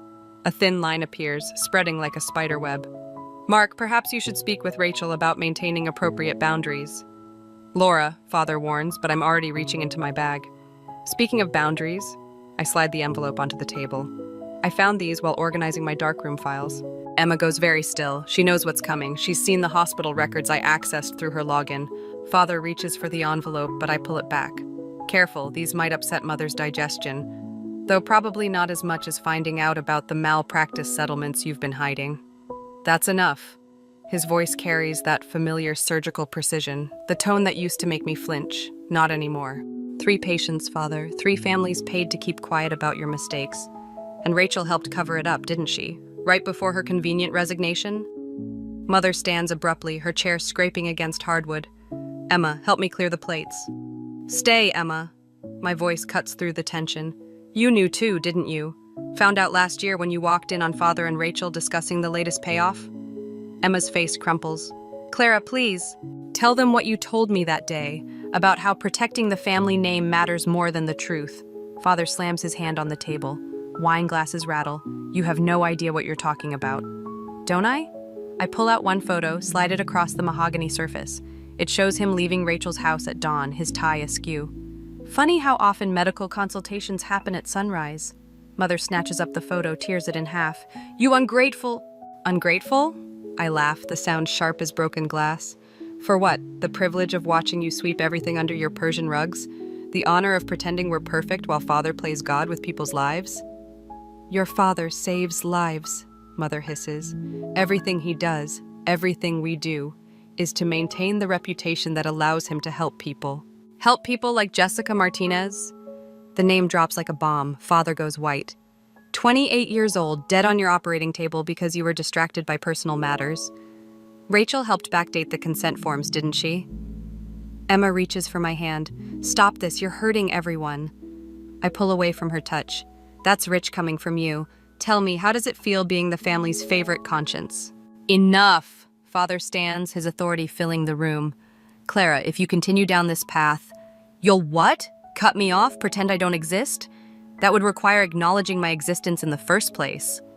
I stand, gathering my things. The envelope stays on the table, a paper grenade waiting to explode. The exhibition opens at 8 next month, same time as your fundraiser. I look each of them in the eye. Choose wisely which truth you want the world to see. As I reach the door, Emma calls out, "Clara, wait!" I turn back one last time. Mother clutches the torn photograph, father grips the envelope, and Emma stands frozen between them, our family tableau in perfect dysfunction. You know what's funny? My voice sounds distant, even to myself. I actually thought finding proof would hurt more, but now I just feel free. The door closes behind me with a soft click. Through the stained glass, I watch their shadows move like actors in a tragedy. My phone buzzes, Dylan asking how it went. I don't respond. Instead, I take out my camera and capture one final shot through the window. 3 figures in a gilded cage, their perfect world beginning to crack. The truth, it turns out, makes an excellent revenge. Professor Simmons studies the gallery layout sketches spread across his desk, his expression unreadable. These images tell quite a story, Clara, though perhaps not the one you think. I've spent the morning showing him my exhibition plans, seeking validation, maybe absolution. Instead, his words hit like ice water. What do you mean? He picks up the photo of Father and Rachel.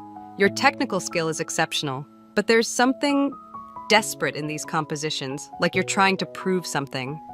I'm exposing the truth. Are you?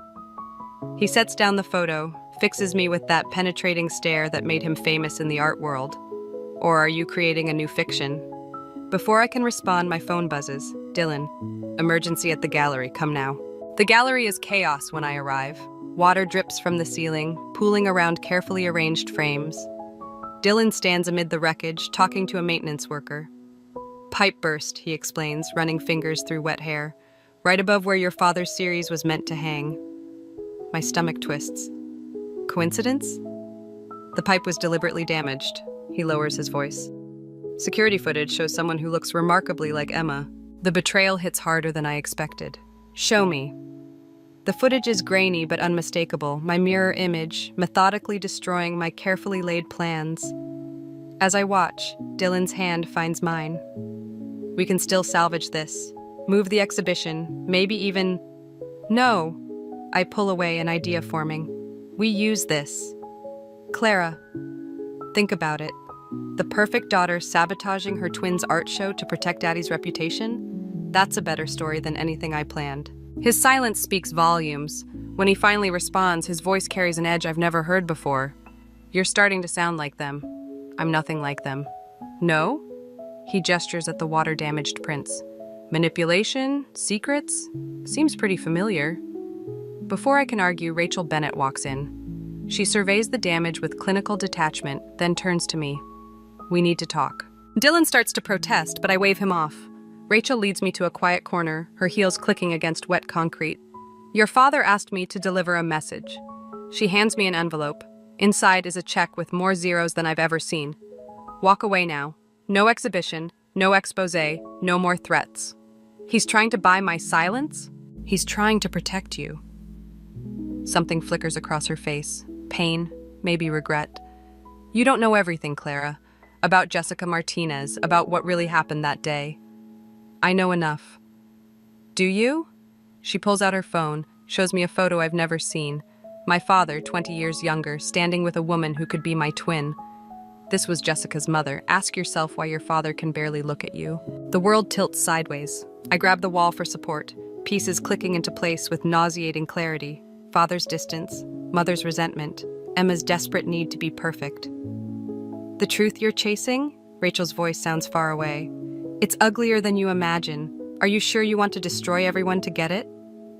I think of Professor Simmons's words about desperate compositions, about creating new fictions, about what we choose to see versus what's really there. The exhibition opens in 2 weeks, I say finally. Tell my father he can keep his money. And Rachel, next time he sends a messenger, make sure they don't have their own secrets to protect. Her composure cracks, just for a moment. She leaves without another word, her exit as precise as her entrance. Dylan appears at my side. You okay? No. I look at the ruined gallery, at the fragments of the story I thought I was telling. But I will be. I pull out my camera, start photographing the destruction. Water droplets catching light. Damaged frames creating new patterns. The story changing shape before my eyes.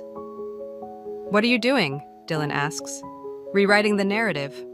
I adjust the aperture, focus on a torn photograph floating in a puddle. Father's face bisected by the tear. They want to destroy my truth? Fine. I'll show them what destruction really looks like. The camera clicks, capturing the moment everything changes. Sometimes the best revenge isn't exposing secrets, it's creating new ones. The anonymous email arrives at midnight. Your sister isn't as perfect as she seems. Check the hospital's financial records, 2018. I've spent 3 hours digging through Emma's old files, my hands shaking as I piece together the truth. Patient records altered, prescriptions modified, money transferred to offshore accounts, all under Emma's login credentials. My phone lights up. Dylan. Where are you? The gallery opening's in 3 days. I ignore it, focusing on the screen. Emma's digital fingerprints are everywhere, but something feels off. The patterns are too obvious, too careless for my methodical twin. A soft knock makes me jump. Professor Simmons stands in my studio doorway holding a manila envelope. Interesting timing, he says, stepping inside. Your father just resigned from the hospital board. What? He hands me the envelope. Inside are photos, surveillance stills from the hospital parking garage. Emma meeting with Rachel Bennett, money changing hands, dates stamped in the corner, 2018. Where did you get these? Your partner's quite resourceful. Simmons studies my reaction. Dylan's been gathering evidence for months, though I suspect he's not just doing it for you. The pieces click together with sickening clarity. Dylan's sudden interest in my family drama, his push for the exhibition, the convenient timing of every revelation. He's writing a book, I whisper. Simmons nods. True Crime Expose, The Thompson Legacy, Medicine, Murder, and Money. Quite the catchy title. My phone buzzes again. Emma. We need to talk now about Dylan.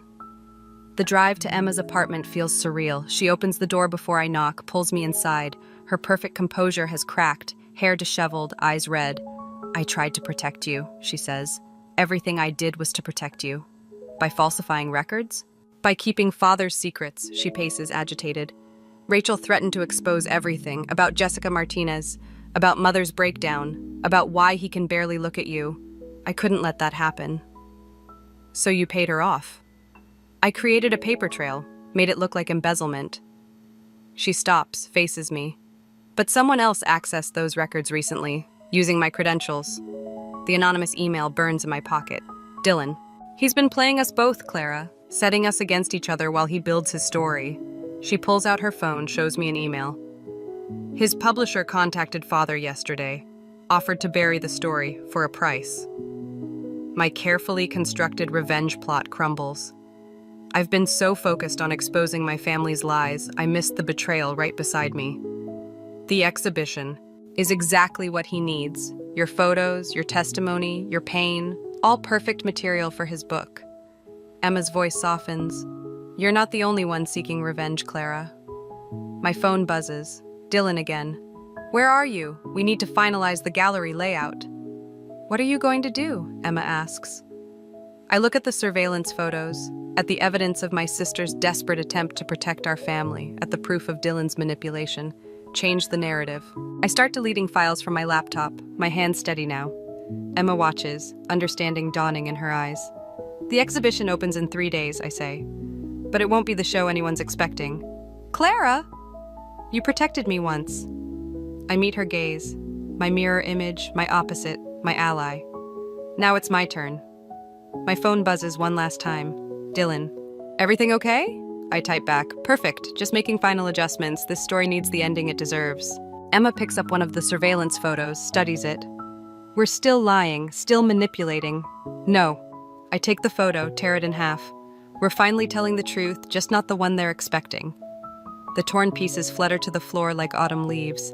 Outside, storm clouds gather. In 3 days, everything changes. But this time, I'm not just seeking revenge, I'm rewriting the whole damn story. Opening night. The gallery buzzes with anticipation, champagne glasses tinkling like wind chimes before a storm. I stand in the shadows, watching Dylan work the crowd, his practiced charm drawing them in. He doesn't know what's coming. Neither does my family. The exhibition space is divided into 2 rooms. The first displays the photos everyone expects, carefully curated evidence of my father's indiscretions, Emma's complicity, mother's denial, Dylan's masterpiece of manipulation. But the second room holds the truth. Quite a turnout. Professor Simmons appears beside me, studying the gathering crowd. Your father just arrived, with Rachel Bennett. My hands clench around my camera. And mother? In the parking lot, having what appears to be a breakdown, Emma's with her. Perfect timing. Everything's falling into place, just not the way Dylan planned. He catches my eye across the room, raises his champagne glass. I force a smile, remembering the manuscript I found on his laptop last night. The final chapter already written, ending with my family's spectacular downfall at this very exhibition. The crowd shifts as father enters, Rachel close behind. They pause at the first photograph, father leaving her house at dawn. His face remains impassive, but Rachel's hands shake as she reaches for a drink. Ladies and gentlemen, Dylan's voice cuts through the murmur. If you'll follow me, we'll begin the official tour. I slip away as he leads them through the first room, each image a carefully constructed narrative of family betrayal. My phone vibrates. Emma. Mother's coming in. Whatever you're planning, don't. Too late. The group reaches the doorway to the second room. Dylan starts his rehearsed speech about artistic truth and family secrets, then stops dead. Because the walls aren't filled with what he expected. Instead of father's scandal, there are screenshots of Dylan's manuscript, his emails to publishers, his staged photos, his calculated manipulation of every moment leading to this night. And at the center, blown up to massive scale, the contract he signed 3 months ago, promising a tell-all book about the Thompson family's destruction. What is this? His voice cracks. The real story. I step into the light. About a man so desperate for fame, he orchestrated an entire family's downfall for a book deal. The crowd shifts uncomfortably. Father moves closer to the walls, reading Dylan's words about how he planned to use my pain, my revenge, my trust. Clara. Dylan reaches for me. I can explain. Can you explain this? I project his laptop files onto the back wall. Every manipulated photo, every staged moment, every lie he fed me about justice and truth. You don't understand. I understand perfectly. The words echo my conversation with Emma, but now they carry different weight. You wanted a story about revenge? Congratulations, you got one. Mother appears in the doorway, Emma supporting her. But instead of the breakdown I expected, she stands straight, composed. Understanding passes between us, a first. Mr. Reed, Father's surgical precision cuts through the silence. I believe my lawyers will be contacting your publisher. Dylan's face contorts. You're making a mistake, Clara. Everything I wrote about them is true. Maybe. I raise my camera, capture his moment of desperation. But you forgot something crucial about revenge. What's that? It works both ways. The gallery erupts in chaos. Dylan lunges for the projector, but security, arranged by Emma, intercepts him. Reporters who came expecting one scandal find another. Father leads mother out quietly, dignity intact. Rachel Bennett slips away unnoticed. Emma catches my arm as I head for the exit. Was it worth it? I look at the wreckage. My relationship, my exhibition, my carefully planned vengeance all turn to ash. Ask me tomorrow. Clara? Dylan calls out as security escorts him past. You'll regret this. I'm not the only one with secrets. He's right. There are still unopened doors, untold truths, Father's connection to Jessica Martinez, Mother's hidden past, Emma's own manipulations, but standing in the ruins of my revenge, watching the man I loved being led away in handcuffs, I realize something devastating. I've become exactly what I hated, someone who destroys lives in the name of truth.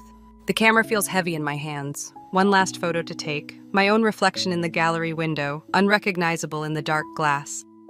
Tomorrow, the real damage will begin. Tonight, I stand alone in the aftermath, wondering if revenge ever brings the freedom we think it will. The police release Dylan at dawn. I watch from my car as he emerges, disheveled but defiant. He spots me immediately, as if he knew I'd be waiting. "Come to finish what you started?" He slides into the passenger seat, smelling of stale coffee and defeat. "Why Jessica Martinez?" His laugh is hollow. Finally asking the right questions. "Answer me. Your father didn't kill her." Dylan pulls out his phone, shows me a photo I've never seen. Father kneeling beside a hospital bed, holding the hand of a woman who could be my twin. "He tried to save her, but Rachel Bennett? She made a mistake during surgery. Your father covered it up." The steering wheel feels cold under my fingers. And Emma knew? Emma found the records, created a paper trail pointing to your father instead of Rachel, protecting the family name, she said. He watches my reaction. "But that's not the real story, is it, Clara?" My phone buzzes. "Emma, where are you? Mother's in the hospital." "Your mother had an affair 28 years ago," Dylan continues, "with Rachel Bennett's brother. 9 months later, twins were born." The world tilts sideways. "You're lying." "Am I? Why do you think Rachel's been so invested in your family? Why your father can barely look at you?" He reaches for my camera in the back seat. "The exhibition wasn't about exposing your father's secrets. It was about exposing yours." I grab his wrist before he can touch my equipment. "You used me." "We used each other." His fingers brush my cheek. "And we're not done yet." The hospital looms ahead, its windows reflecting the rising sun. Emma waits outside, perfect posture cracking when she sees Dylan. "What is he doing here?" "Tell her," Dylan urges. "Tell her what you really found in those hospital records." Emma's face pales. "Clara, don't. Rachel Bennett isn't just father's colleague, is she?" The words taste like ash. "She's our aunt." The morning air grows thick with unspoken truths. Emma's hands shake as she reaches for her phone. "Mother's asking for you," she whispers. "Both of you," a voice adds. Rachel Bennett stands in the doorway, looking older than I've ever seen her. "It's time you knew everything." Dylan moves to follow, but I block his path. "This isn't your story anymore." "Everything's a story, Clara." His smile turns cruel. "And this one's far from over." Inside, Mother lies small against white sheets. Father sits beside her, head bowed, the perfect family portrait finally cracking. "I wanted to tell you," Mother starts. "Save it." I pull out my camera, start documenting. Click. Father's flinch. Click. Emma's tears. Click. Rachel's guilt. "Let's hear the truth for once. Your father isn't Mark Thompson." Rachel's voice fills the silence. "But he chose you both anyway. Chose this family, despite everything." "Chose to lie," I counter. "Chose to love," Father speaks finally, "even when it broke him." Emma reaches for my hand. For once, I don't pull away. "The exhibition," Dylan calls from the doorway. "Opens again tonight. New photos, new story. Your choice, Clara." The camera weighs heavy in my hands, a lifetime of captured lies frozen in silver and light. "You want revenge?" Rachel steps forward. "Take it, destroy everything, but ask yourself, what will you have left?" My phone lights up with notifications. Dylan's already posting teasers online, feeding the scandal. The Thompson family legacy unraveling in real time. Click. Mother's resignation. Click. Emma's determination. Click. Father's quiet dignity. "Clara," Emma's voice breaks. "We're still sisters. That truth hasn't changed." The morning sun catches my lens, creating prisms across the hospital room. Through the viewfinder, I see us all clearly for the first time, broken, flawed, but still somehow family. I lower the camera. "You're right," I tell Dylan. "Everything's a story. But this one's mine to tell." His face darkens. "You'll regret this." "Maybe." I delete the morning's photos one by one, but at least it'll be my choice. The door closes behind him with finality. In the silence that follows, truth hangs heavy as morning fog. "Now what?" Emma whispers. I look at my fractured family, the only truth that matters anymore. Now we start over. Through the window, dawn breaks over the city, a new story beginning whether we're ready or not. The gallery feels different in winter light. My new exhibition, Family Fragments, opens tonight. No scandals, no revenge, just truth captured in silver and shadow. Dylan's book hit shelves last week. His version of events twisted into perfect tragedy. I haven't read it. Instead, I developed these photos. Father teaching Emma to suture oranges when we were 10. Mother's hands braiding my hair before dawn. Rachel Bennett's brother, my biological father, in his military uniform, forever frozen at 25. Ready? Emma adjusts a frame slightly, her perfectionism unchanged. She's wearing black tonight, matching me for once. Almost. I check my phone. No messages from Mother. She's still in treatment, learning to live with her own truths. Father visits her daily, proving love survives even when perfection shatters. Professor Simmons arrives first, studying each image with careful consideration. "You've found your voice," he says finally, though perhaps not the one you expected. Nothing turned out as expected. I watch the gallery fill with familiar faces, hospital staff, university colleagues, even Rachel Bennett, standing before a photo of her brother with quiet dignity. The centerpiece catches everyone's attention, a triptych of the Thompson family, past, present, future. In the middle panel, Emma and I stand back to back, mirror images finally embracing their differences. Father and Mother occupy the edges, their poses suggesting both distance and connection. "Quite different from your last exhibition," Dylan's voice cuts through the murmur. He looks expensive, successful, his book tour clearly paying off. Though I suppose truth sells better than revenge. "You'd know." I turn to face him. "How's the sequel coming along?" "There's always more stories to tell." He gestures to the photos. Like why Rachel Bennett really left the hospital, or what happened to all that missing money. "Some stories aren't yours to tell." "Everything's a story, Clara, you taught me that." Emma appears between us, steel beneath her smile. "The press would love to hear about your creative writing process, Dylan, especially the part about fabricating evidence." He retreats, but his words linger.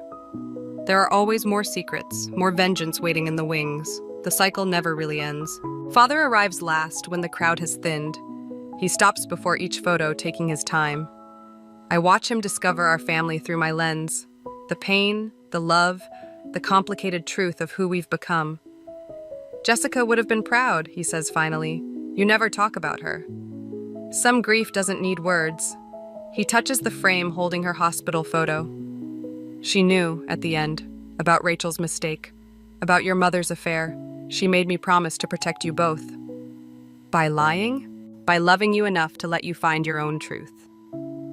The gallery lights dim, signaling closing time.